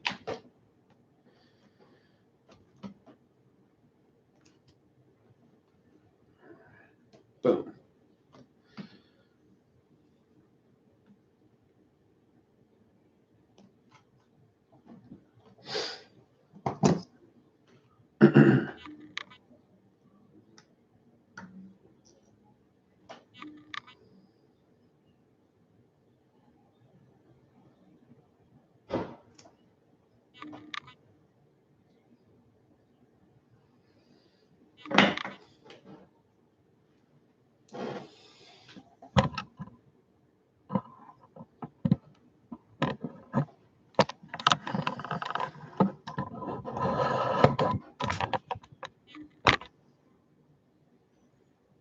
I don't know what the best is. I don't do mouth to lung really. I don't. I could tell you what I vaped and what I like the best, but I don't know. I don't know. I would never say that like I got the best mouth to lung coils. I would never say that. I don't know. I don't know. I can tell you what I've done. It's like two. I've done like two of them. Like when I do other stuff, it's like I've tried every single fucking type of alien. When I do Fralians, I fucking tried every single type of Fralian, every single combination, mixing alloys and all that stuff. Mouth to lung, it sounds like you got yours, right? Plus, okay, and I wasn't going to touch on this, but I'm going to touch on it. People selling coils, right? And people may not like me for saying this, but I'm going to say something because I get it a lot. I have people that contact me about coils and like what they would do, what's better, what Fralians do you use, like the recipe. This guy's asking me for this, and what would that amount to? If these are questions you got to ask, you probably shouldn't be selling coils. Okay, it's not. It could be very dangerous to sell these coils. Like somebody texted me with some crazy shit last week, with some real crazy shit. And I was like, that sounds extremely dangerous. And it's cool that you could build coils. It's cool that you could share coils. But to start selling them to people, it's not something that, is 100% safe. There's a lot of things you got to look out for. I don't even think, there's a lot of people that sell coils, and that's fine. But if you're at a point to where somebody tells you a coil and you can't decipher what they actually want or what you should actually build, maybe you just need a little more time before that. Maybe you just need a little more time before that because you could really hurt somebody. You can. Ohms and batteries are very serious. Okay. It's very serious to be correct on what you're doing. And it just is. It just is. If you're not ready to do that order twice, you probably shouldn't be selling them. You know, what if I make the coils and they get lost in the mail? Am I willing to do that order twice? You know, and I've had to do that. You know, when you have hundreds of coil sales, something's going to go wrong. And there's been orders I've had to do 10 whole fucking sets over again because I just know they didn't get there. I had the tracking, it said lost in the mail, and 2 weeks later, it just didn't get there. So are you willing to do that order all over again, no matter what it is, no matter what? And some people think that there's a lot of customers that'll text you and they'll be like, I want this certain coil, right? And I'm like, what are you putting it in? Like, I'm putting it on my double series. And they're like, that can't happen, buddy. It can't happen. Why not? I seen this guy do it. He said he'll do it for me. All right, well, you're gonna have to go to him because I'm not doing it. All right, and it's just not good, and I'll tell you why. And if you still want that, I'll say, this is what's best for your situation. Oh, I did it before. Okay, cool. Then however you got it before, go do that because I'm not doing it. So there's lots of customers that also look at like Razorbacks, they'll be like, oh man, they'll see me do these and I'll get a text. They'll do these. I'll do these and I'll get a text. Those things look like they vaped awesome. I want a set of them. I'll be like, they're more for art, man. They're not really going to vape good. That metal's going to burn up at the top with no juice on it. It's almost armor for juice not to get in. Okay, so they're not going to vape really good. All right, so what's like that will vape good? Well, if you want something that just vapes good, then you're just going to have to go with the simpler builds. If you want art, then we could go with that. Are there in-betweens? Yeah. But,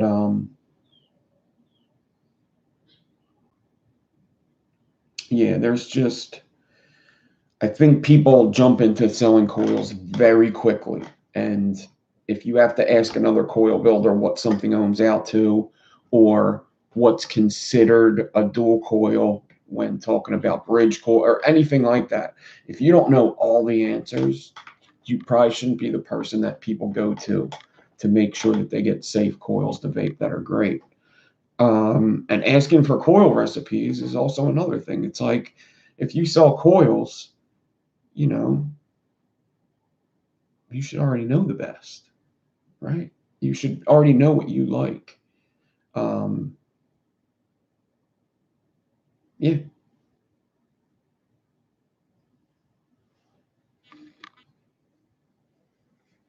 You ain't going to see that.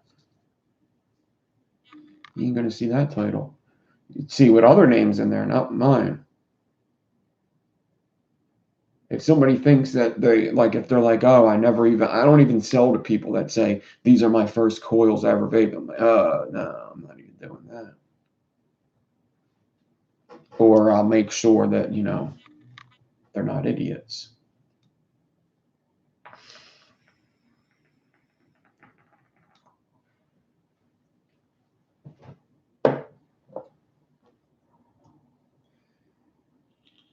And anybody should be able to sell whatever they want. That's fine.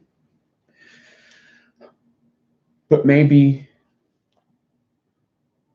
maybe set your, if you want to sell coils, maybe just keep it at the ones like, I got these. This is what I know. I know aliens. I know fused Claptons. There's enough alien and fused Clapton recipes out there to know what the ohms are. I didn't start selling coils until like 4 years in, where I've built fucking thousands of coils, tried thousands of coils. It's impossible to do if you've been vaping for 6 months to a year. Just impossible.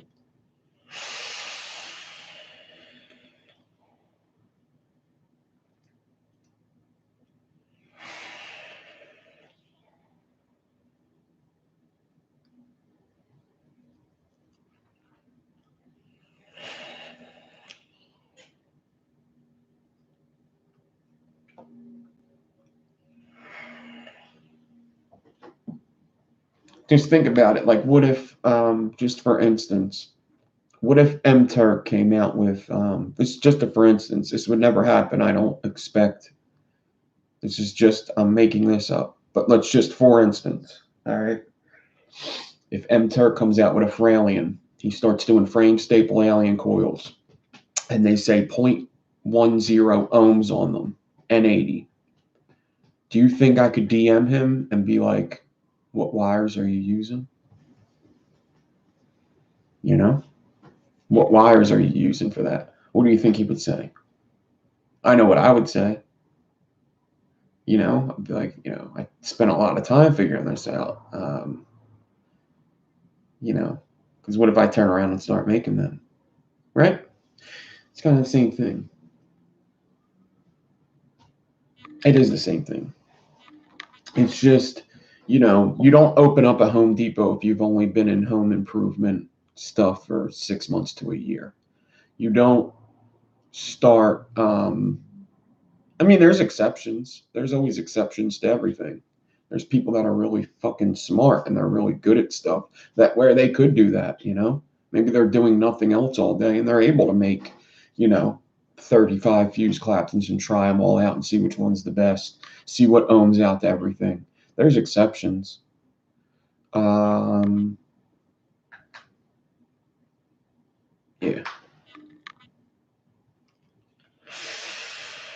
Anytime PNT coil. But yeah, in here, in this,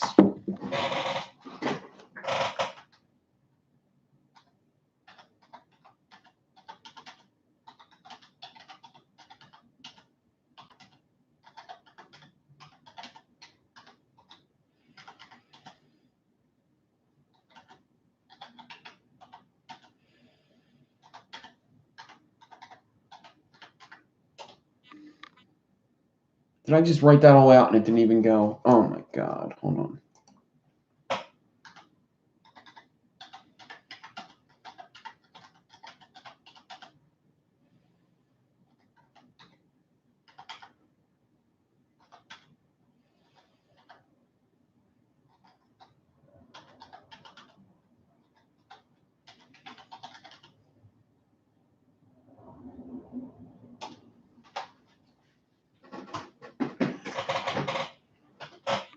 That's what's in here, 20 watts.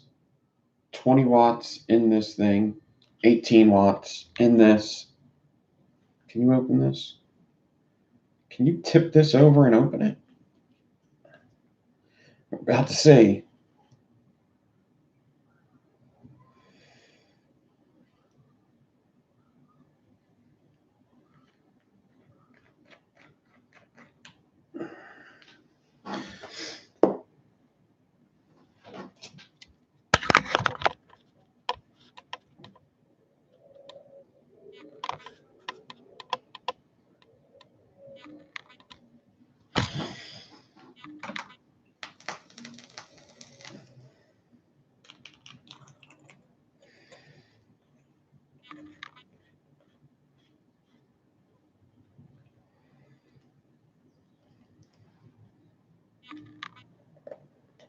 I think 32 would be better though. That's something I said last night.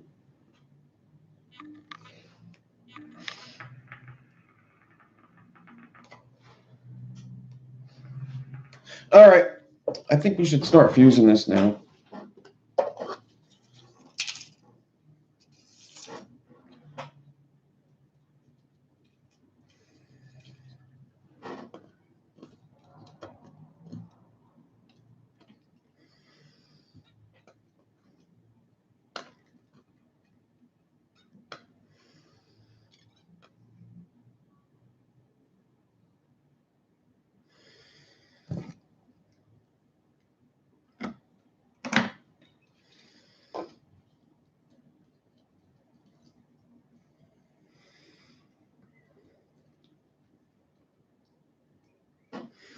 All right.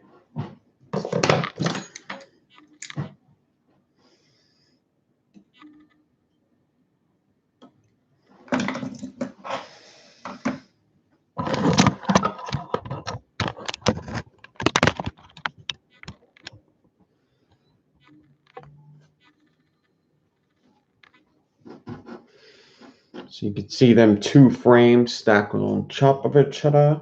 stacked on top of each other. Sorry, I'm just learning talking. And then see how that one has, he wants to come up.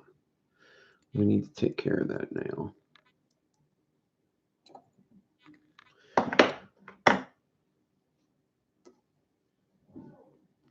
We don't want him doing that. We want him to get back down there like that.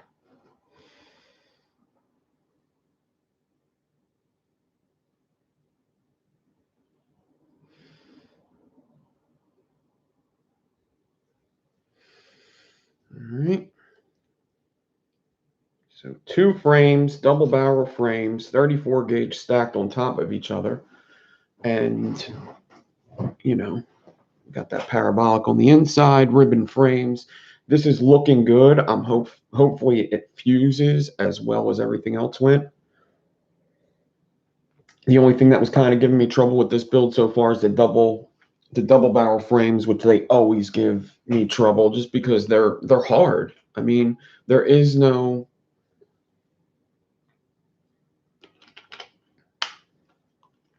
if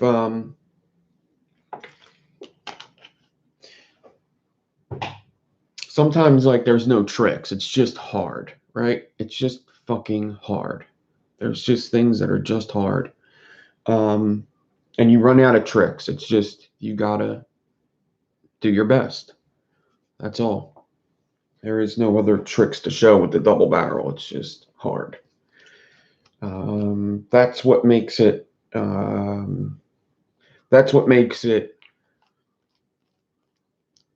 cool when you get it. That's what makes it worth it. Is because it's hard. You know, if somebody notices the double barrel frames, which not a lot of people will, but they're like, oh shit. Well,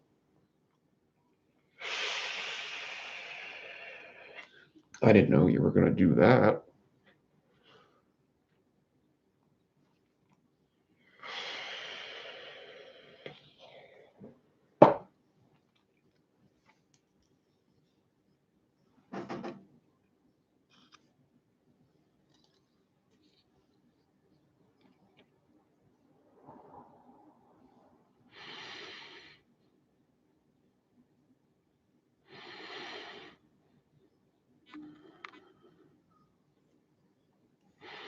This thing just wants to skip fuse.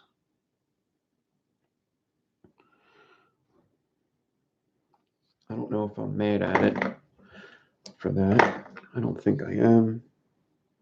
I was kind of thinking a full fuse, but it kind of just wants to lay into the skip fuse category. So I suppose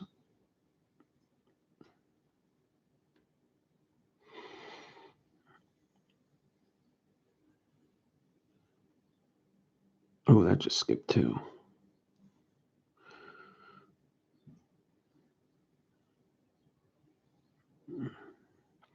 Now I am wrapping this build pretty tightly as long as them frames are good.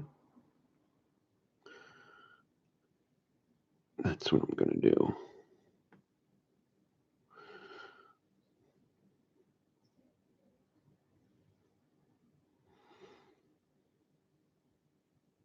Oops.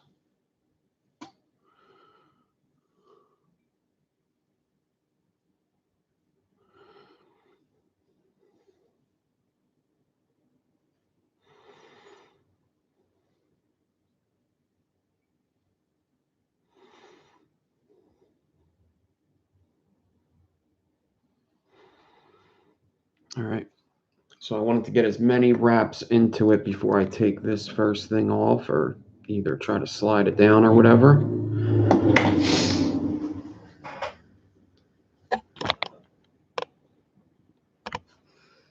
I'd like to be able to just slide it down, but I don't think that's happening. So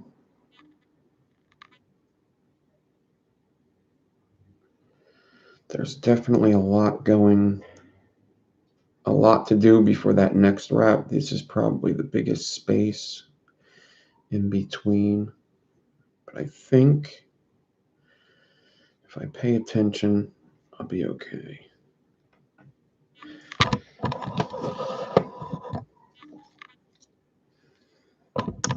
All day vape, what's up?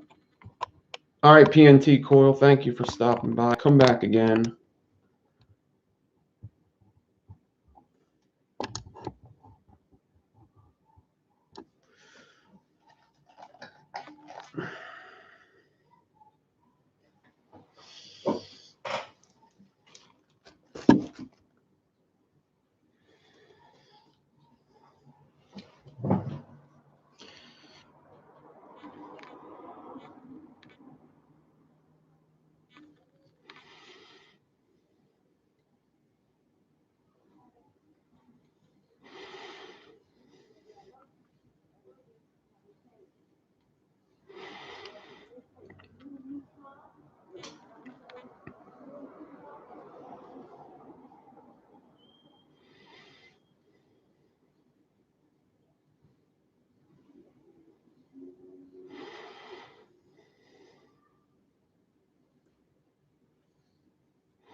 I think the last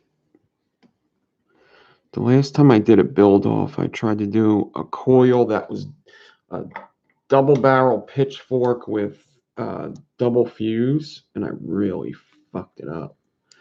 And now I got a bunch of stuff going on down here. Here we go. We're gonna see. Sometimes it'll just come together anyway. I don't know. We'll see.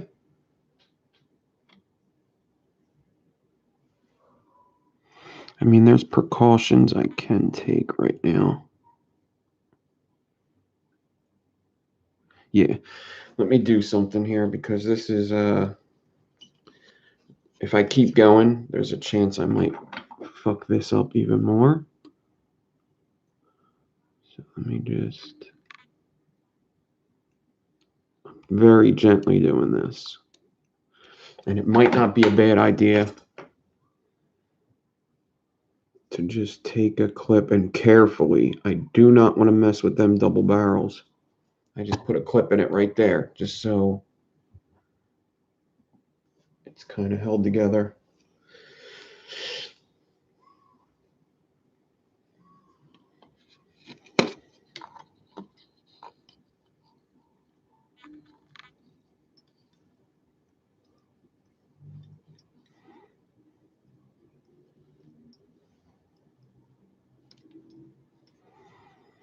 I got a little bit of zigzagging going, but it's nothing too crazy. It's kind of expected with skip fusing, something like this.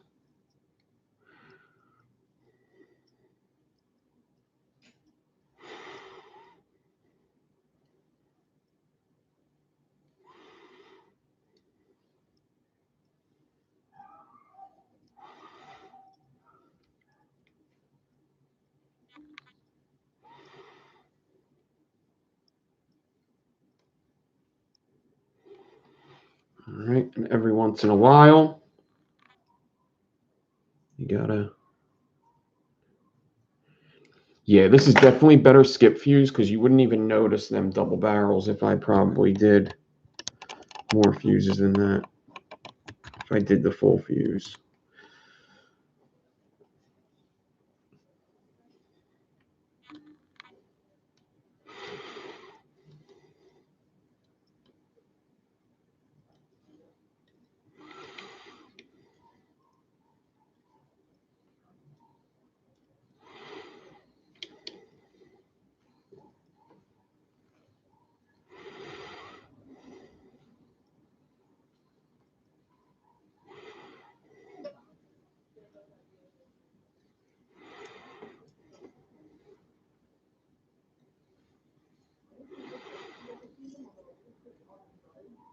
I'm just really paying attention to them frames, making sure nothing weird's going to happen where they twist over or something.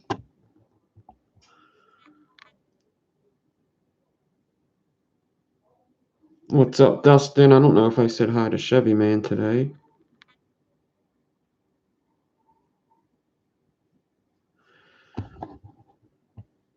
It's definitely a little bright in here. Weird.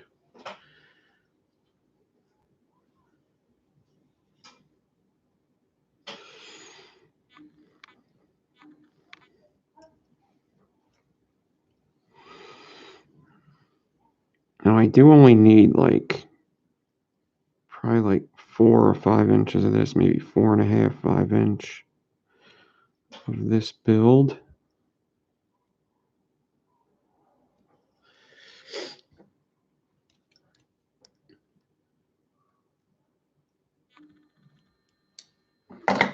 I need this to focus better. See how the frames are starting to come up? I gotta watch that. But by nature, since you only fuse a very little bit at a time,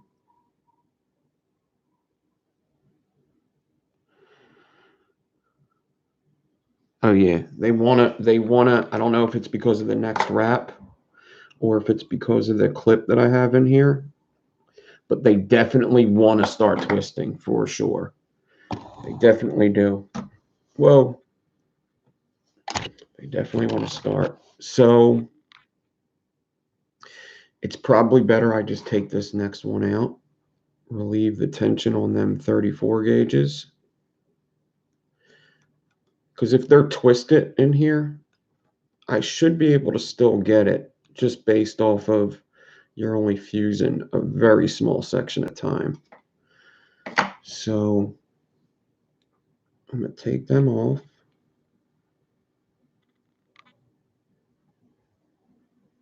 Kind of do this. Go back up close and see what happens. Maybe I have to put that clip back on too. I don't know. See, it relieved some tension. Now the 34s fell back down.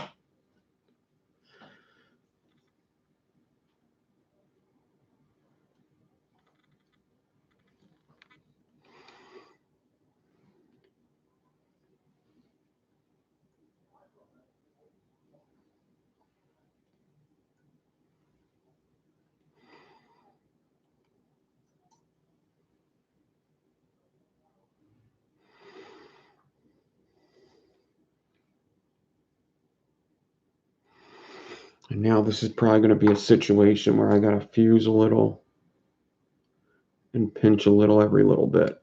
But so far, no twists in the frames. I'm just having to fight with it a little bit. That's okay. They're just hard.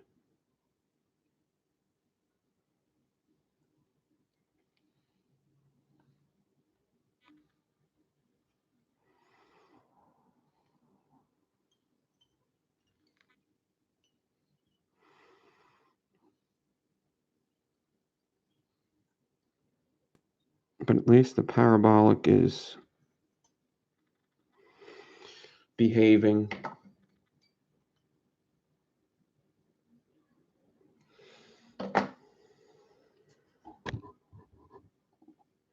See, the frames are, they're loose. The frames are loose. I'm not sure if that's a terrible thing or not. I don't think it is. I'm definitely getting some angles on this build, but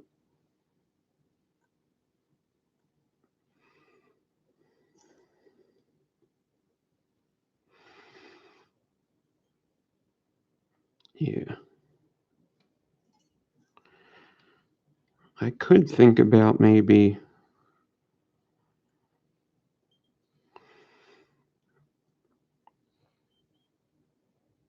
full fusing in the middle where the bridge is. It is something I could probably do. It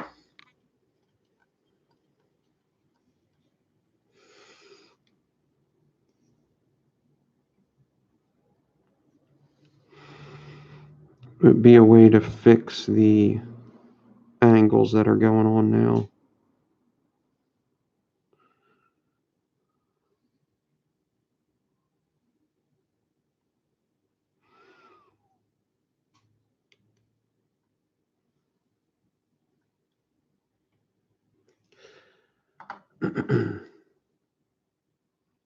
It's just how much would I have to fuse for that? Probably what I got. Let me see. What do I got here? I would say probably around 2-inch would be the way to go. I got 1.5 inches fused. 1.5 inches fused out of 5. Yeah, I think in a little bit I'm going to change it over to full fuse to try to fix these angles I'm getting going on, probably due to the spacing not being dead on.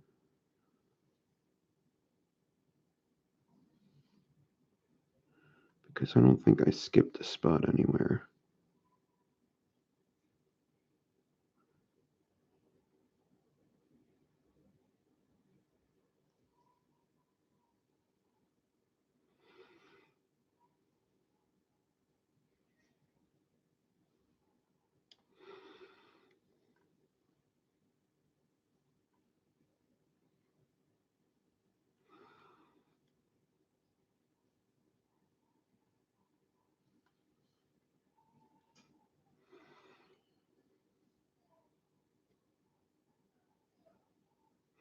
So many things have to go right with this build.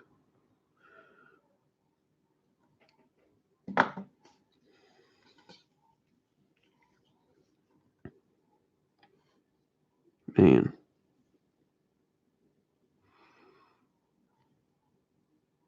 Yeah, I had to do something weird with my spacing at some point. It might have been during the fuse.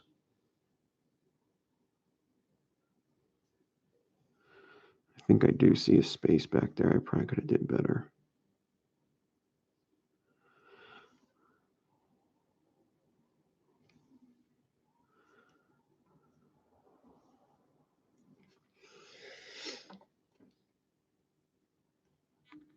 All right, let me try to fix this now.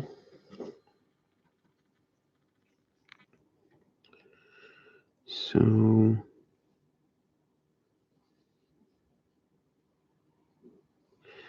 if I'm coming around here,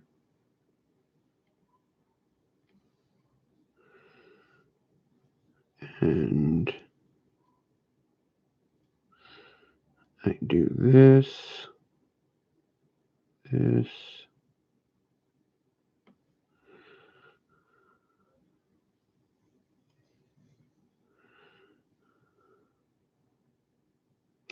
Could try to fix this up with a full fuse for the bridge, which is probably the last thing I wanted to full fuse because I wanted to see them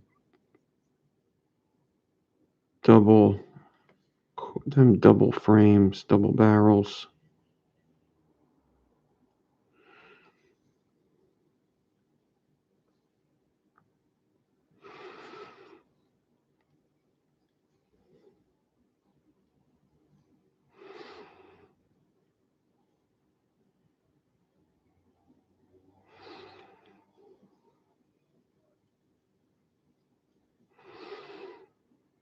So then the next thing I got to ask myself is how big is the bridge going to be?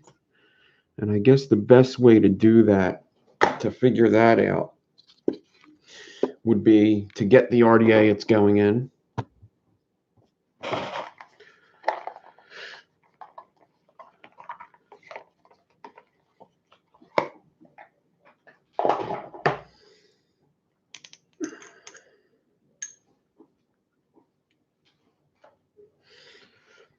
So I would take out my RDA it's going in, and I would see, how big do I need it, And it's going to be about, I know it's going to be about 3/4 of an inch. I do know that.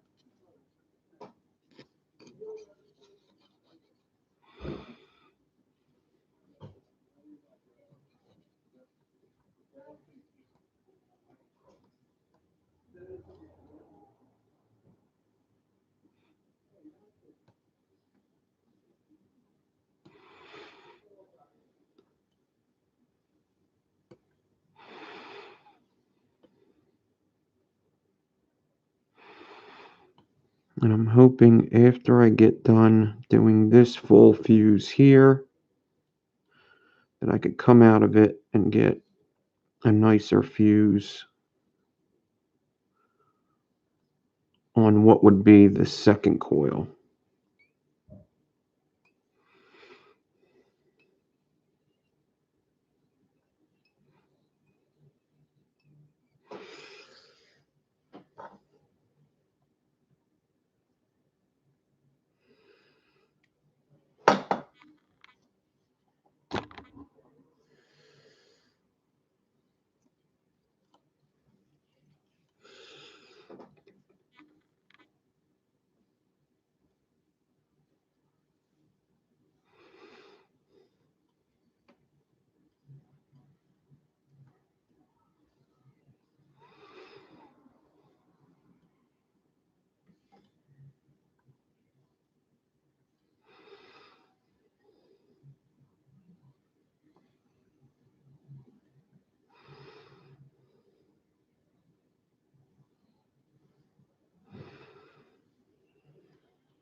All right, so far so good.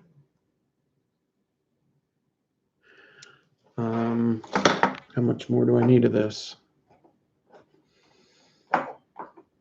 What's up, Rhino? Mark Pro Vapes. That was ignorant. That fucking car outside. That's good. All right. That's going to be a good size bridge there. Okay. That's fine. No more. Now, we're going to skip what makes sense. This makes sense here. And hopefully my fusing gets a lot better because I did that. Okay. And we shouldn't have much more to do. I think I probably prepped way more than enough.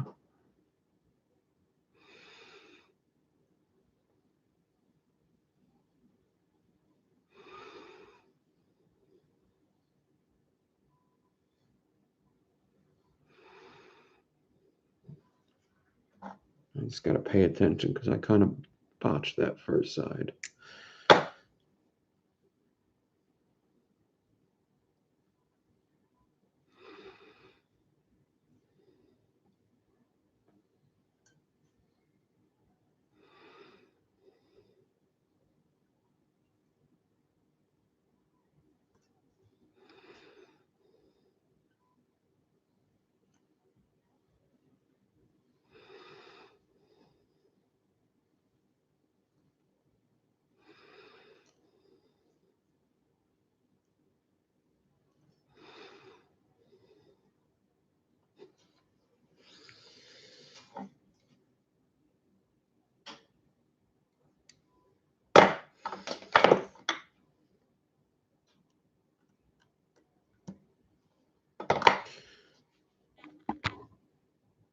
Still, them double barrel frames are looking pretty good.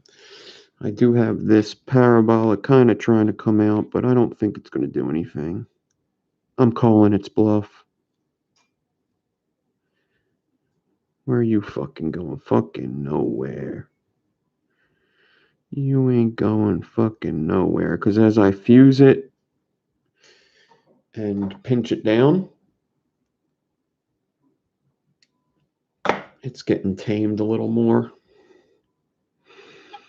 And quite honestly, there isn't much more of this build to get done.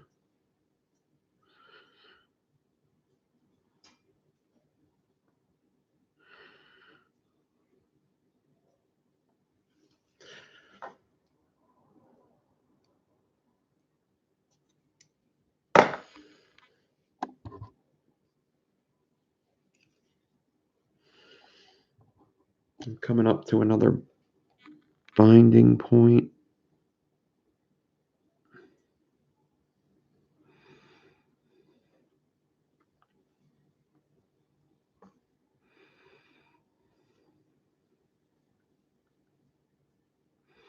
This is probably how it should have fused the whole way.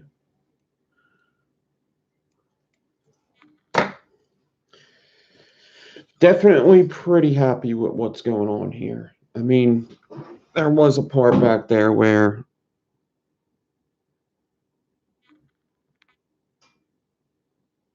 yeah, I could have did that better, but it's okay. I ain't mad at it. If I don't look good, you don't look good. Whoa! Why am I saying 0, 0, 0, 0, 0?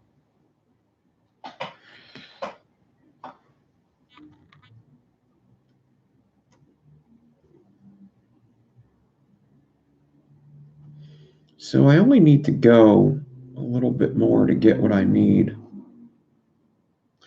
which is a good thing because it does look like this parabolic at some point is going to want to take a shit on me. But I may go just as much as I can until something goes wrong. And if that's the whole thing, then I go the whole thing. And I am fusing this pretty tight so that them frames stay where I want them. I'll go close up again after I take this one wrap out. Sean O'Garrity, what's up? What's up, everybody watching?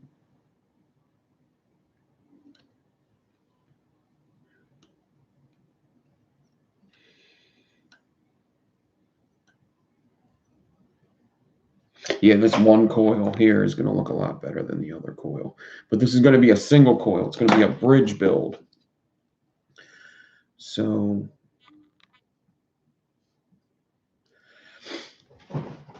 it's going to be easy to hide the one coil, I think.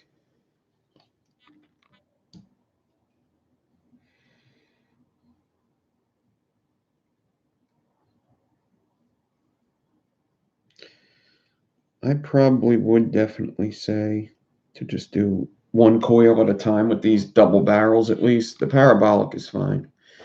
The double barrels could be, they get harder the longer you try to do. This 6-inch length seemed to work well though. No twists.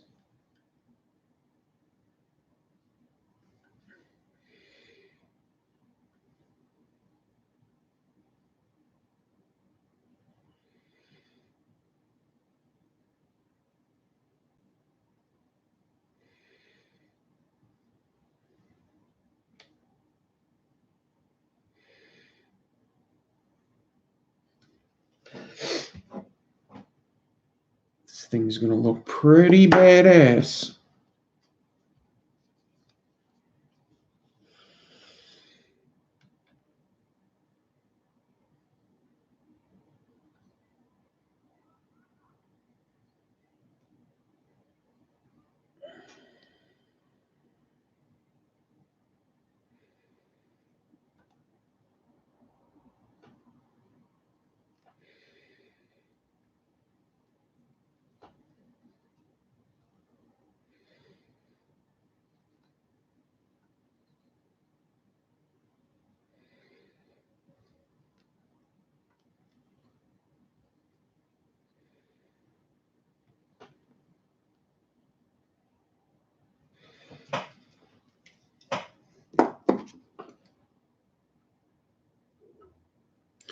All right. Let's see what I got here. So I did 1.75 there. I'm close to being done this, but like I said, if it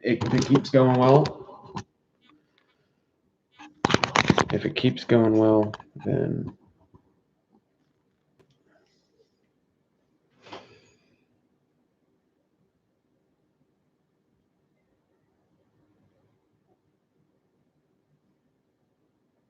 yeah, look up watchmaker glasses, watchmaker magnifying glasses. That's what these are. I have no idea who sent these to me. They just sent them.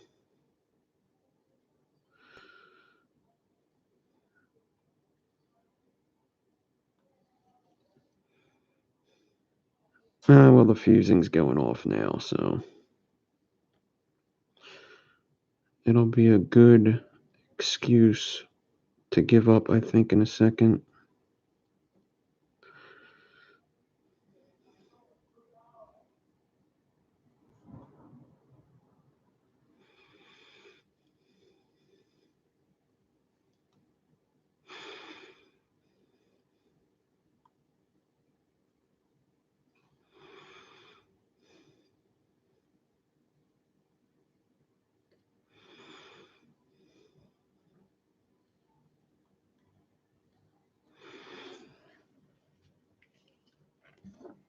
It does just kind of suck that I prepped a lot of this, and I'm about to cut some of it off.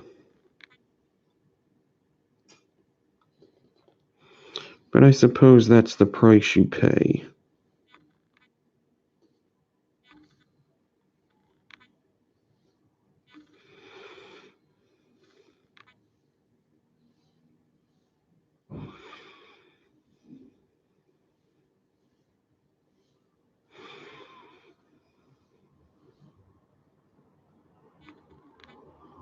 Oh yeah, so these frames do want to start to twist right here anyway. So there's a couple things going wrong at this point. So I might as well just quit while I'm ahead. Don't fuck it up. There's only like an inch and a half left of wire anyway.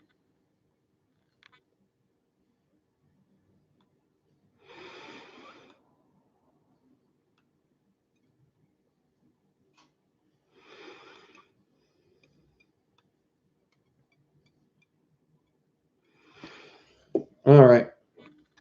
So that's it. That's all I need. It's probably more than enough. Boom.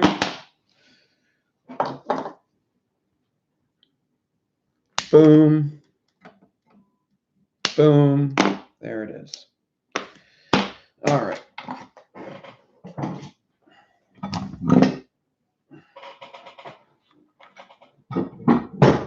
That was fun.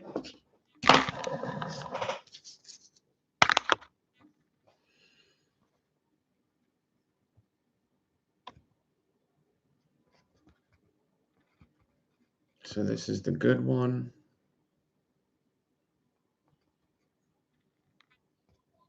There's the middle bridge. And then this is the one that kind of went bad at the end there, and I had to fix it. So which side looks better?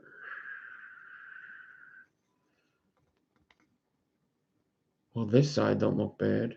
That's definitely my top. This is my top. That's the top of my coil. Just like that. That don't look bad at all. Okay. It's just the one side looks like shit. That should look like shit.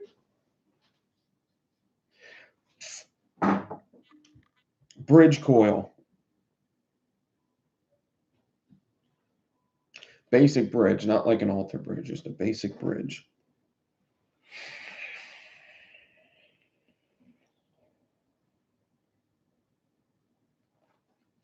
One's got to go in the positive, one's got to go in the negative.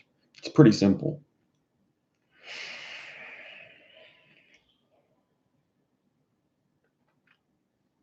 Pretty simple.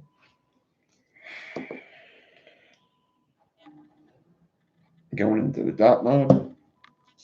So the bridge is going to be right in the middle there. It's a full fused bridge, right? And then one's going to go into there, one's going to go into there. So it's a single coil build.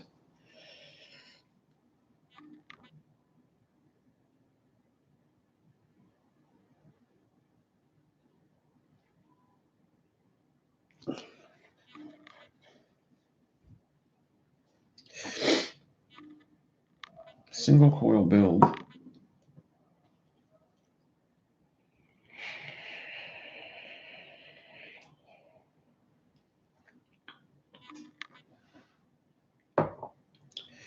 And I should probably do it around a 3.5. Would a 3.5 be too much?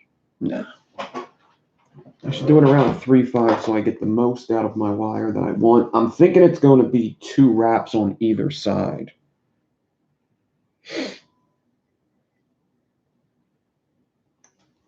I have enough to do 3, but I could do 2 and add a wrap on as well. I don't have to do 3 right away. If I want to, I could just add a wrap. So basically, I'm going to take the wire like right below the bridge, kind of. The bridge is right here. And I'm going to put a wrap in it until the bridge meets the bit.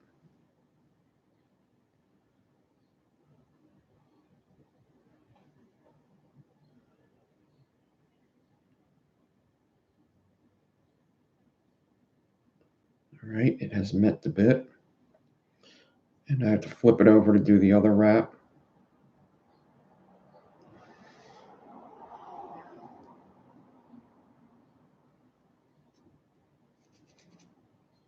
I shouldn't have did that yet. Am I going to be able to do a 3?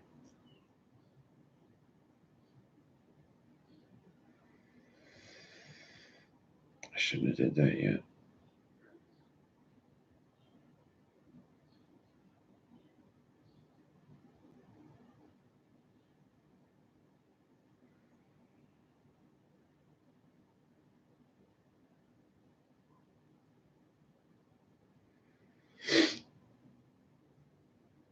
I could do a 3.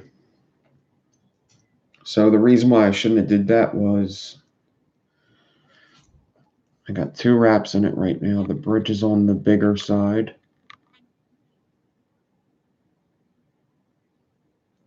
All right, I need to keep that out of the way for now. All right, and I'm going to put this here. The bridge is right here.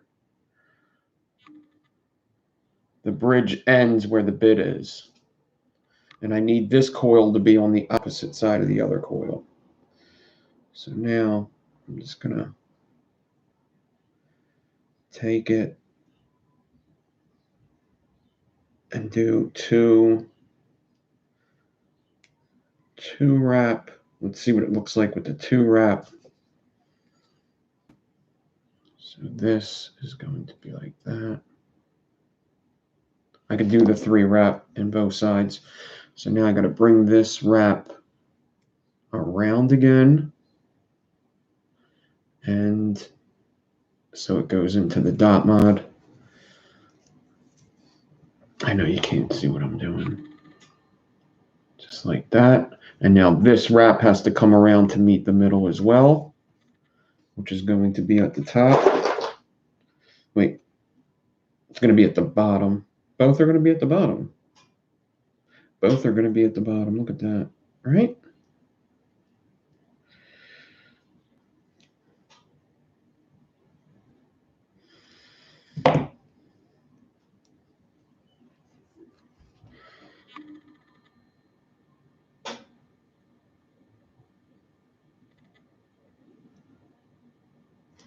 Definitely wrapped the second one better than the first one, I can tell you that.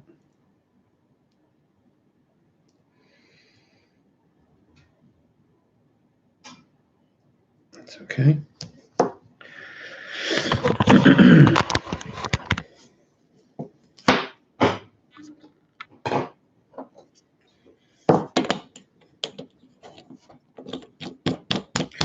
Now, I have these 2 coils. Whatever's the longest one, I'm going to have to put in first. And if I could cut the other one down, I would, but I'm just going to pass the taller one through. This has thumb screws. This is the dot mod 1.5 22 millimeter. I'm going to pass the 1 coil all the way through the post. Only 1 leads in right now. All right, the taller one's through. And then I could just carefully take this guy. And sometimes you might have to cut them down so you don't mess it up. And I think I do. So he's a little too tall, this one. So I'm going to take him and I'm just going to cut him down a little bit. I don't need much more, just a little bit.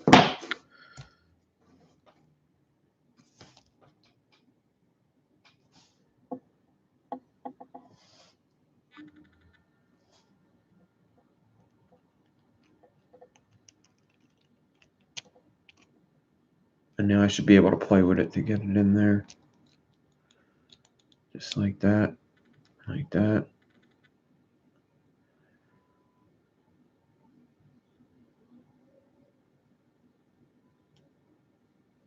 All right. Now this is a big build, but it's going to be a single coil. So now I could thumb screw this guy down. The littler one. Carefully with the dot mod. Don't fuck it up.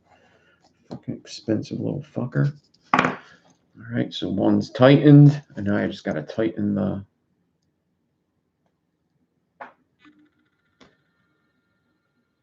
longer one. That coil could definitely use some heat. This one looks way better. We'll get a close up and I'll show you the double barrels too, if I can. All right, so sometimes you gotta press this guy down, get this guy out a bit. You definitely don't want anything touching the posts instead of the leads. You don't want that bridge touching for sure. Don't need that.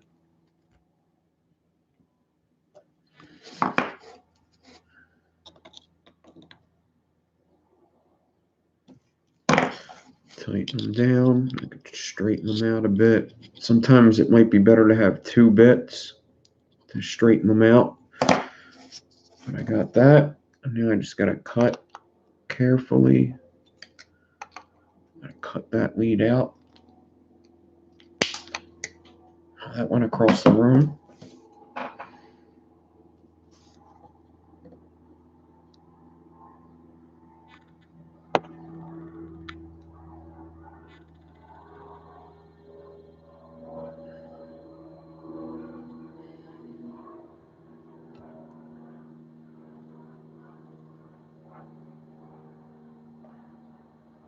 All right, that one is either touching the post or close to it.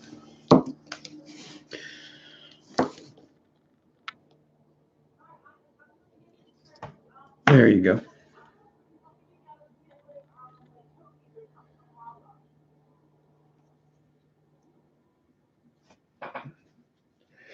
Let's get some close-ups and I'll show you how I would tighten this up since the one's not wrapped that great. But we'll get the ohms. Now this is a single coil. It's like a single coil 7 wrap. Like it's, yeah, I would probably call this, you know, it's a bridge coil. So that bridge counts as a wrap as well. So it's like a 7 wrap single. It's not like a 2-3 wrap. It's just a single coil.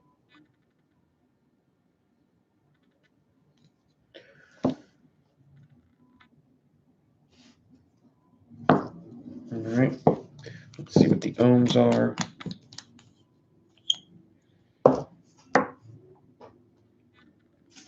I told you guys, coil class is going to get intense. It's going to get intense, guys. Just got to wait fucking 5 months. It'll get intense.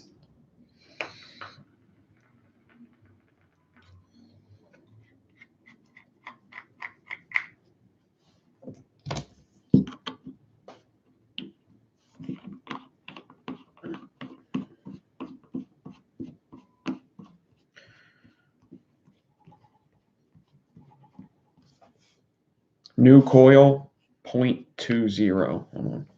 This thing does not pick up on camera good at all.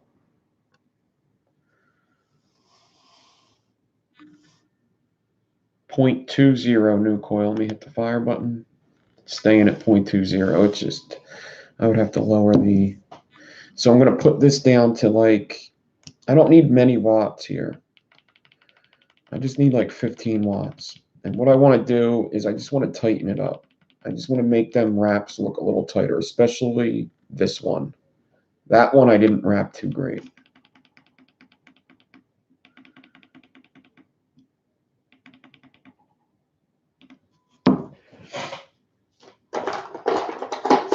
So I'm just going to I'm going to pulse it a couple times, give it some heat. I can see some smoke coming off. And I'm going to pinch it as it's hot and hold it there until it cools down. Now this bridge would absolutely burn in the middle first, which isn't really a great thing unless you get some wick on there. The parabolic would probably hold juice. This isn't really a good thing to be vaping. I mean, maybe.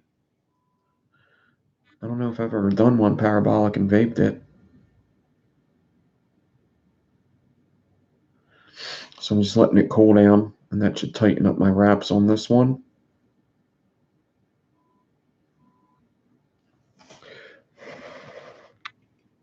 It did a little bit. It did.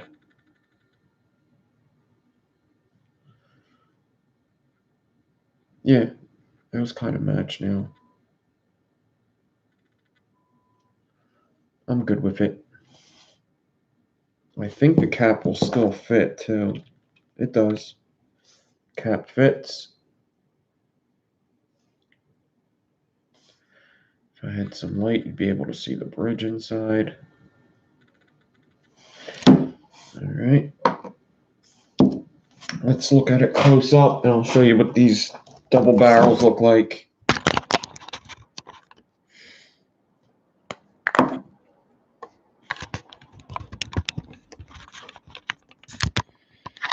Whoa. Hey-o.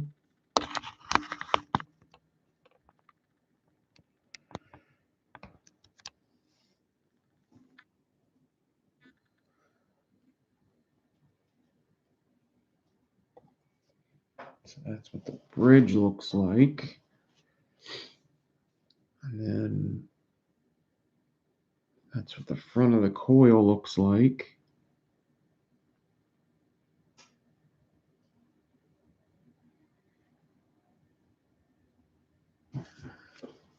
I think this is the better coil here. Yeah.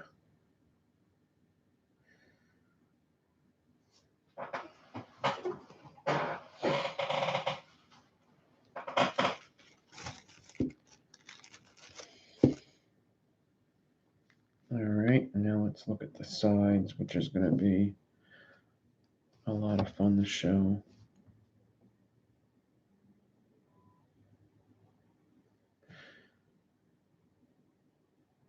It's so hard to show off. This is why, like, these are cool, but there's, like, very little payoff. I would really have to get in there with the camera. But you can see the two double barrel frames on the side of the coil, especially going into the post.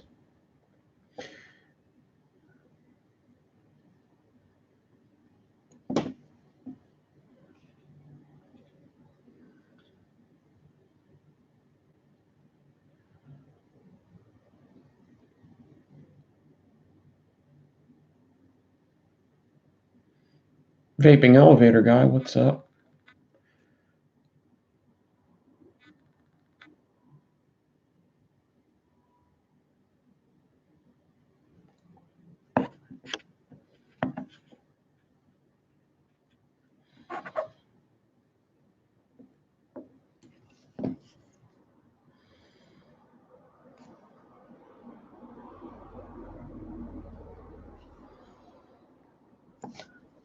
This is the Dot Mod 1.5, 22 millimeter.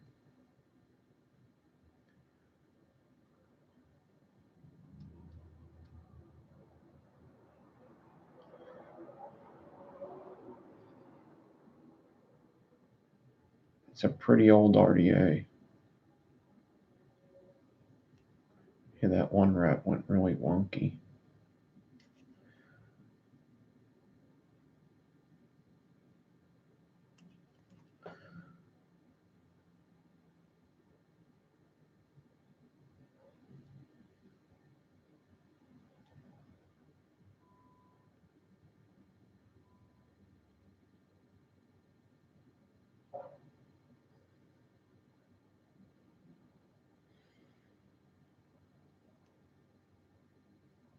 Yeah, it's got a lot of space between the posts, so for bridge builds, it works out pretty good.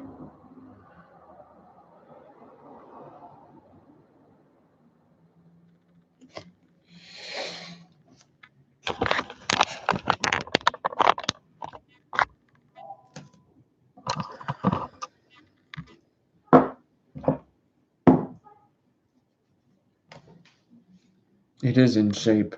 You could, yeah, you could. It's not good enough for you. Sorry. Stretch it in the shape. You could take 2 bits and do whatever you want with it. Yeah.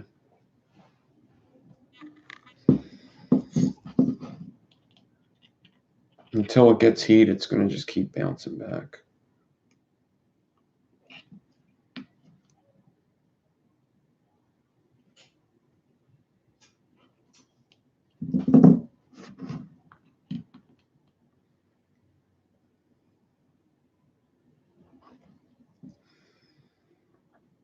I do want to make sure that the top cap still fits too.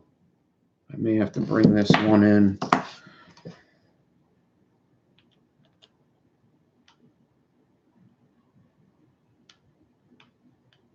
So basically, Polmeister, let me tell you something. So if you have a wonky wrap, right? If I have a build with a wonky wrap, there's a thing called aesthetics, and there's a thing called being uniform. If I had this build nice and tight and it didn't look like spaced and stuff, that wonky wrap is going to stick out so much more. So when you put angles in it, when you do stuff like that, it's going to make a build look more aesthetically pleasing than if everything was straight besides that one wrap. See, right now, everybody looks at it and goes, oh, that's an awesome coil and everything. I look at this middle wrap here and I'm like, fuck, that's making it look bad. If I had everything all tightened up perfectly and everything was aesthetically pleasing but that, it's really going to stick out like a sore thumb. So it's actually better, in my opinion, to like put angles on it, put spacing in it, do something so that that doesn't stick out as much. It's like if you have 10 cakes, and all the cakes have white icing and little fucking green stars on top of it and yellow jimmies besides the one has white jimmies. Well, what do you do then? Do you keep all the cakes in the same line? One has white jimmies? No. You fucking take some white jimmies, throw it on all of them, take a little bit of yellow jimmies, throw it on the white one. They look better. You fuck them all up. 3 of these wraps belong, one of them doesn't.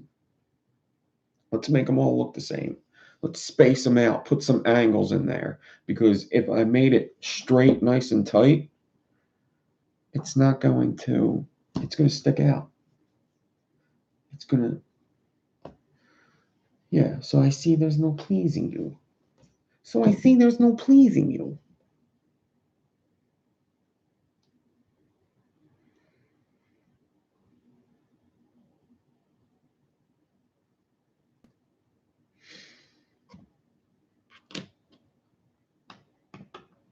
Yeah, baby. We're getting there.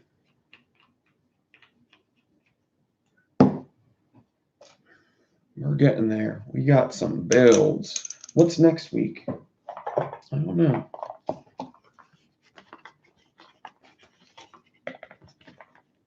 I don't know. And I just answered. I have a buddy at work that does that. He does that to me. I just asked a question. I just answered.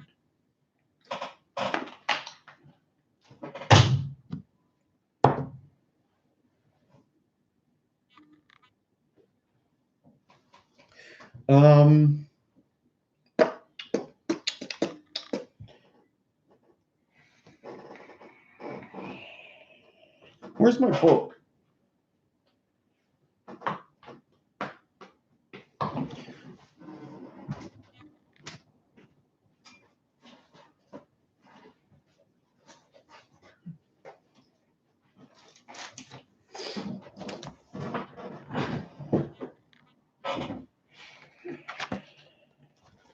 Not everybody has thick skin. I'm going to have to correct you there.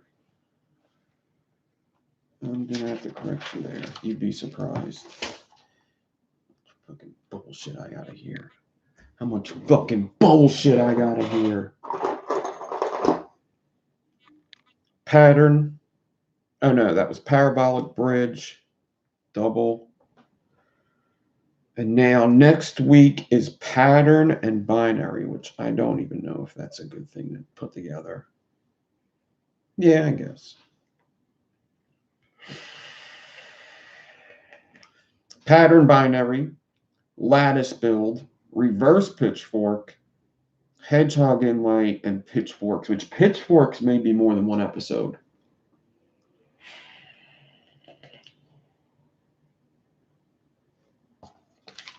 Yeah, I'm sensitive.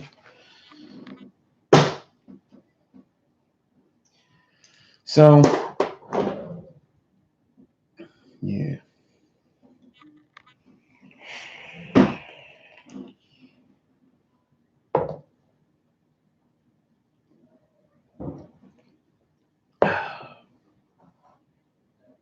I'm triggered. Bring my emotional support poodle.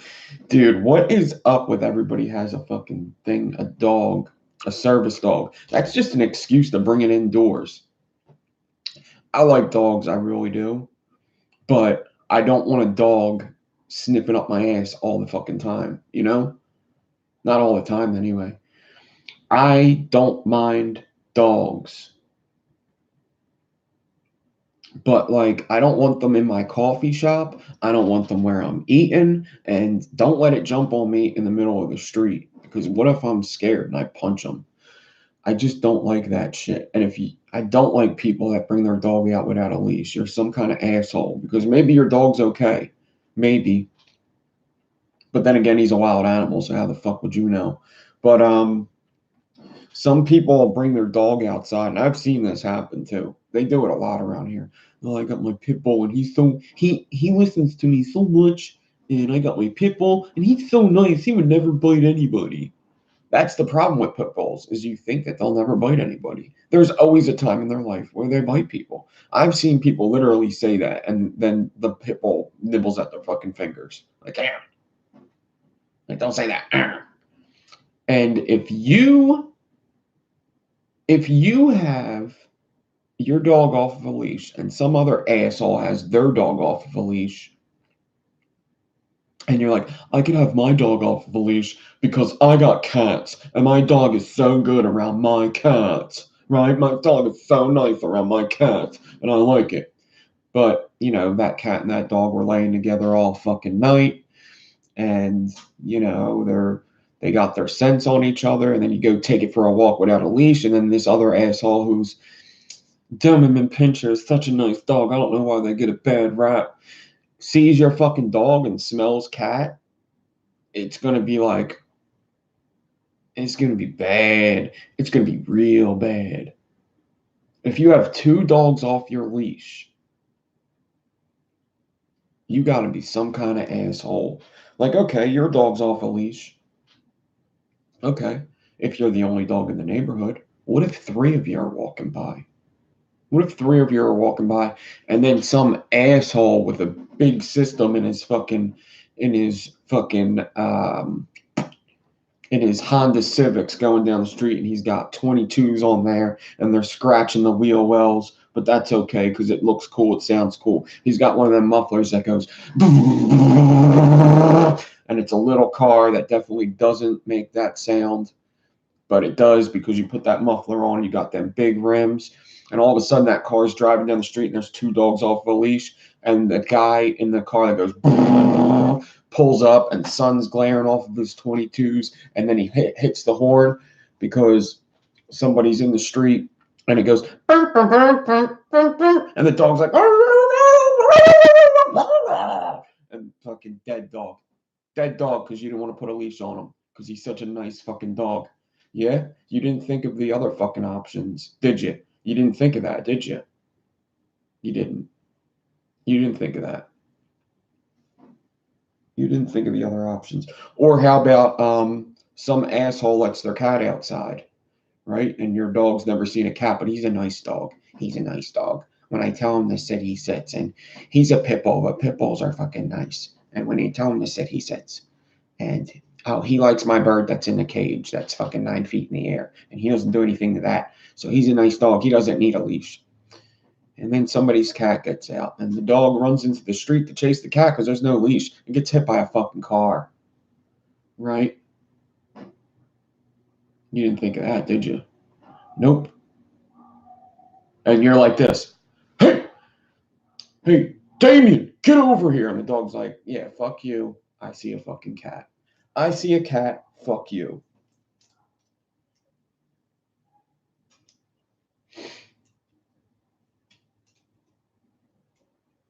Yeah.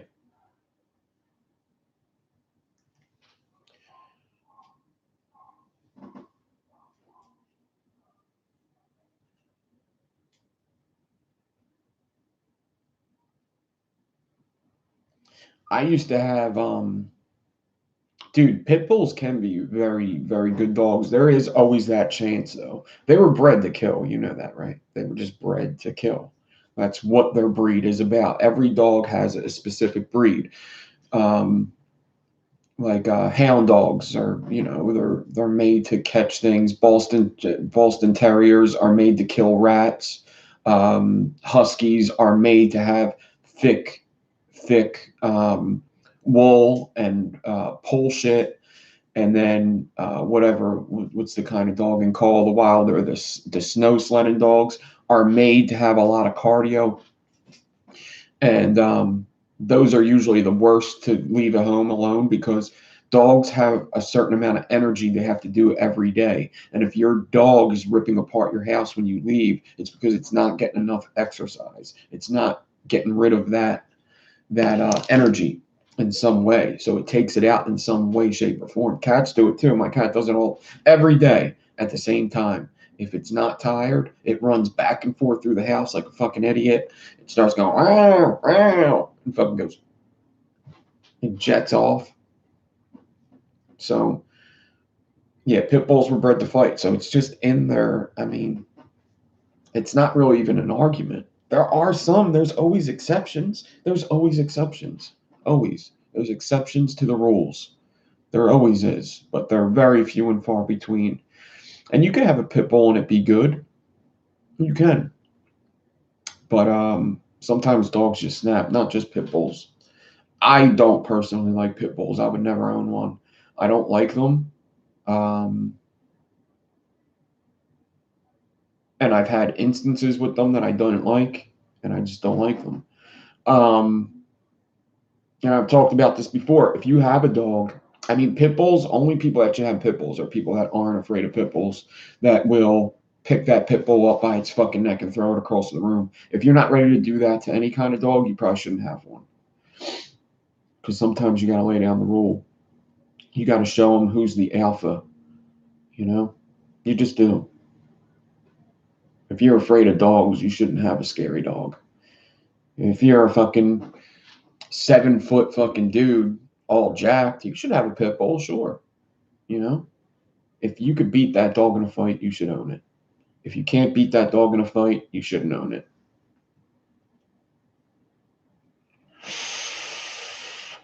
That's how I feel. And there's some people that have pit bulls that absolutely would have no idea what to do if that thing fucking snapped. Absolutely no fucking clue. No clue. They don't have a fucking clue. And I know there's a lot of people with pit bulls, and that's fine. There's a lot of kids that are afraid of pit bulls too. And I don't think people understand that. Like, just because you know what your dog is and they can be scary to like little girls and stuff. They, you know, and that fear, dogs smell that shit. They sense that shit, I should say.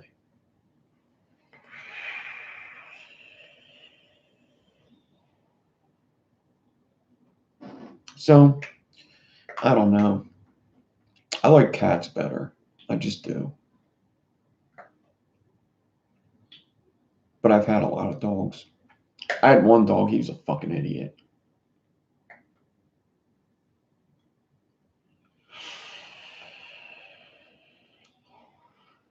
Yeah, you shouldn't let kids walk pit bulls like little kids. You never know what's going to happen. You never know.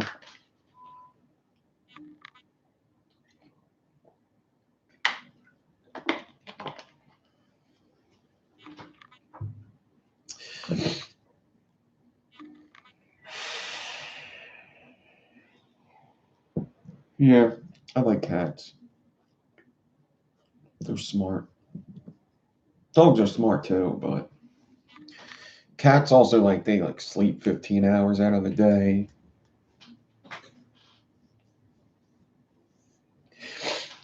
But, some people just don't learn.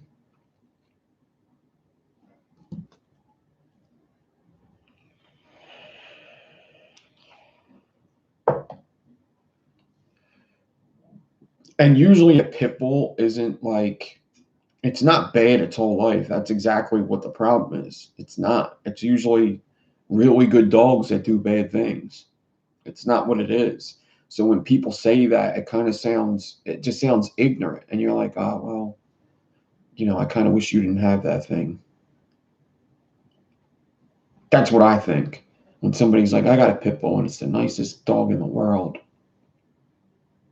You thinking like that's the problem. I do. I do think that. Because you got to know that one day it's going to get old, it's going to have leg problems, and it's going to get really ornery. And when it gets really ornery and you do one thing, like tell it to fucking sit down, it might snap. You know? Yeah. Yeah. I seen it with my mom had a pit bull rot, and it was a nice dog. It was, for most of its life, but as it got older, it started snapping at people. It started doing a whole bunch of stuff. You know, it just got more ornery as it got older. So that's 3 hours in the books. Yeah, my gun's 100% safe. It's the nicest gun I ever met. Don't get me wrong, cats are thinking about murder. They sleep 15 hours out of the day, and the other 9 hours, they're thinking about murder. Just straight up murder.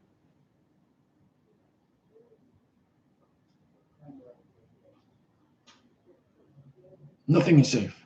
Nothing is over.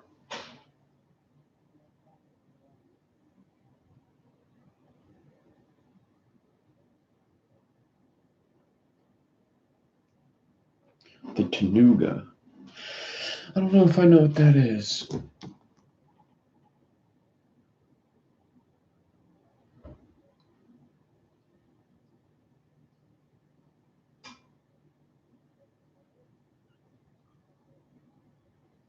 I sound ignorant for sure.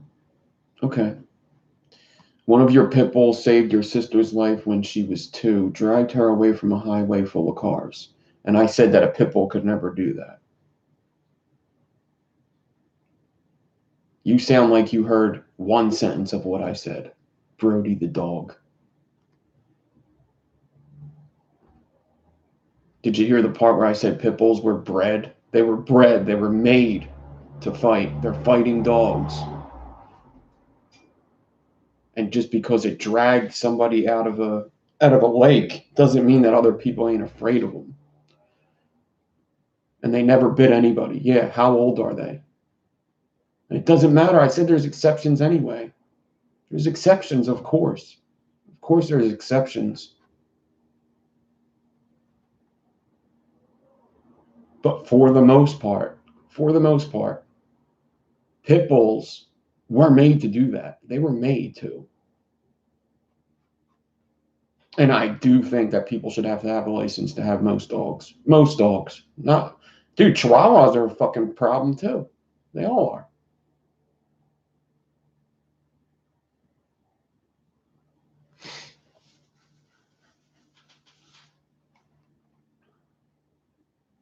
Yeah. So there's also some people that are just really good at raising dogs. It's not most people though. Most people are not. Most people have no idea about the cheek on the tooth thing. Most people have no idea of where to pet a dog, so it feels dominated. Nobody fucking even knows that. Nobody knows it. There's so many people that have no idea how to even greet a dog. They have no clue. Oh, did you see this? Oh my God. Your mom's house? Have you ever seen this shit? Oh my God. I wish I had my one video up. Dude, look at this.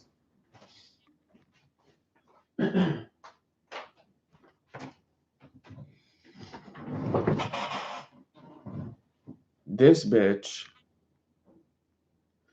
This is your mom's house. It's Tom Segura and his wife, right? I was just watching this before I went live.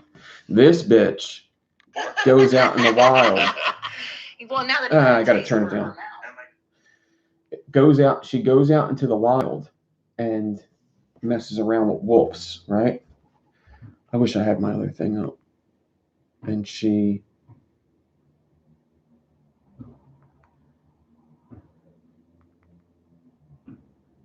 lets the wolves like lick in her mouth.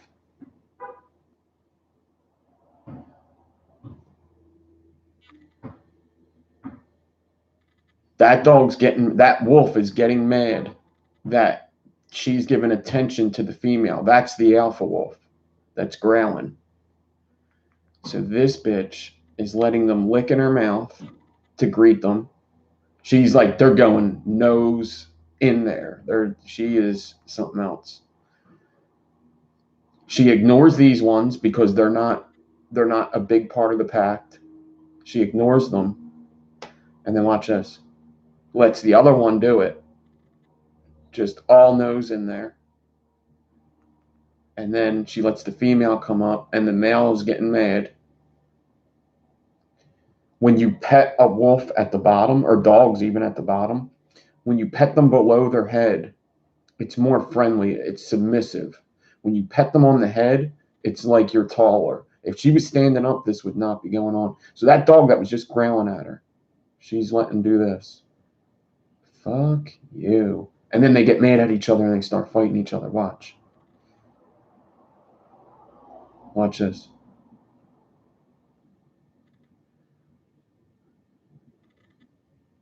Come on.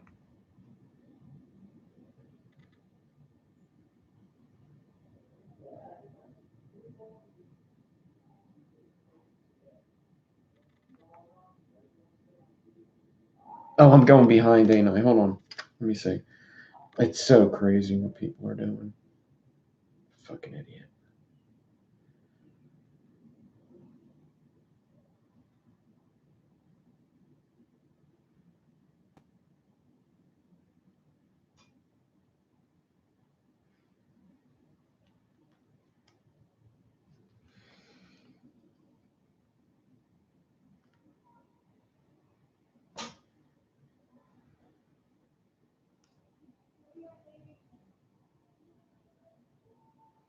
Come on.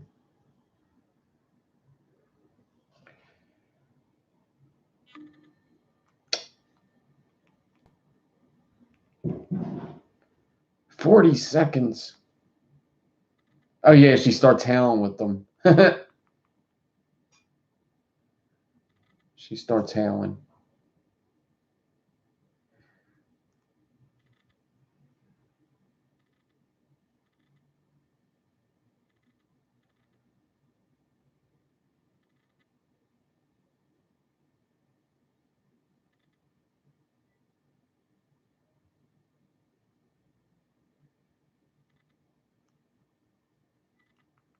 I want to see that again. Oh, there it is.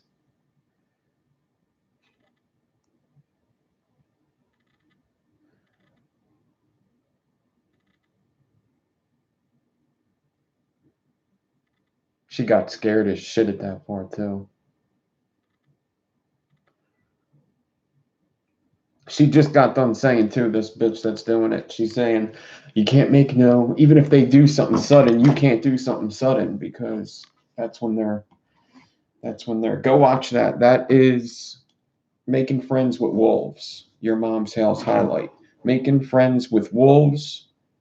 Hold on, I can share it. Copy link. People are stupid. volume down. Here it is. That's a good channel too. You got to be. They make fun of a lot of stuff they probably shouldn't make fun of. I think a lot of people would get offended by some of the stuff they say, but they do it. They do it anyway. There's the link to that video. They have a lot of good videos like that, just the short ones. I wouldn't suggest watching the really long videos, but that one's good.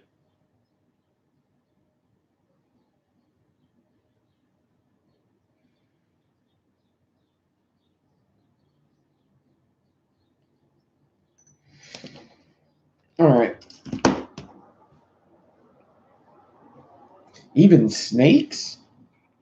All right, everybody, I'm out here. Everybody have a great day. Thank you all for watching, coming by, having conversation, watching me build my build. And I don't know when the next video is going to be. Probably not Christmas Eve, huh? Probably not Christmas Eve. We'll figure it out, though. I'll do something. There's probably videos I can make, too. Right. All right, everybody. Have a great weekend. Enjoy your holiday if I don't get to say it. Merry Christmas to all. And, yeah, that's it. I'm out of here. Good show.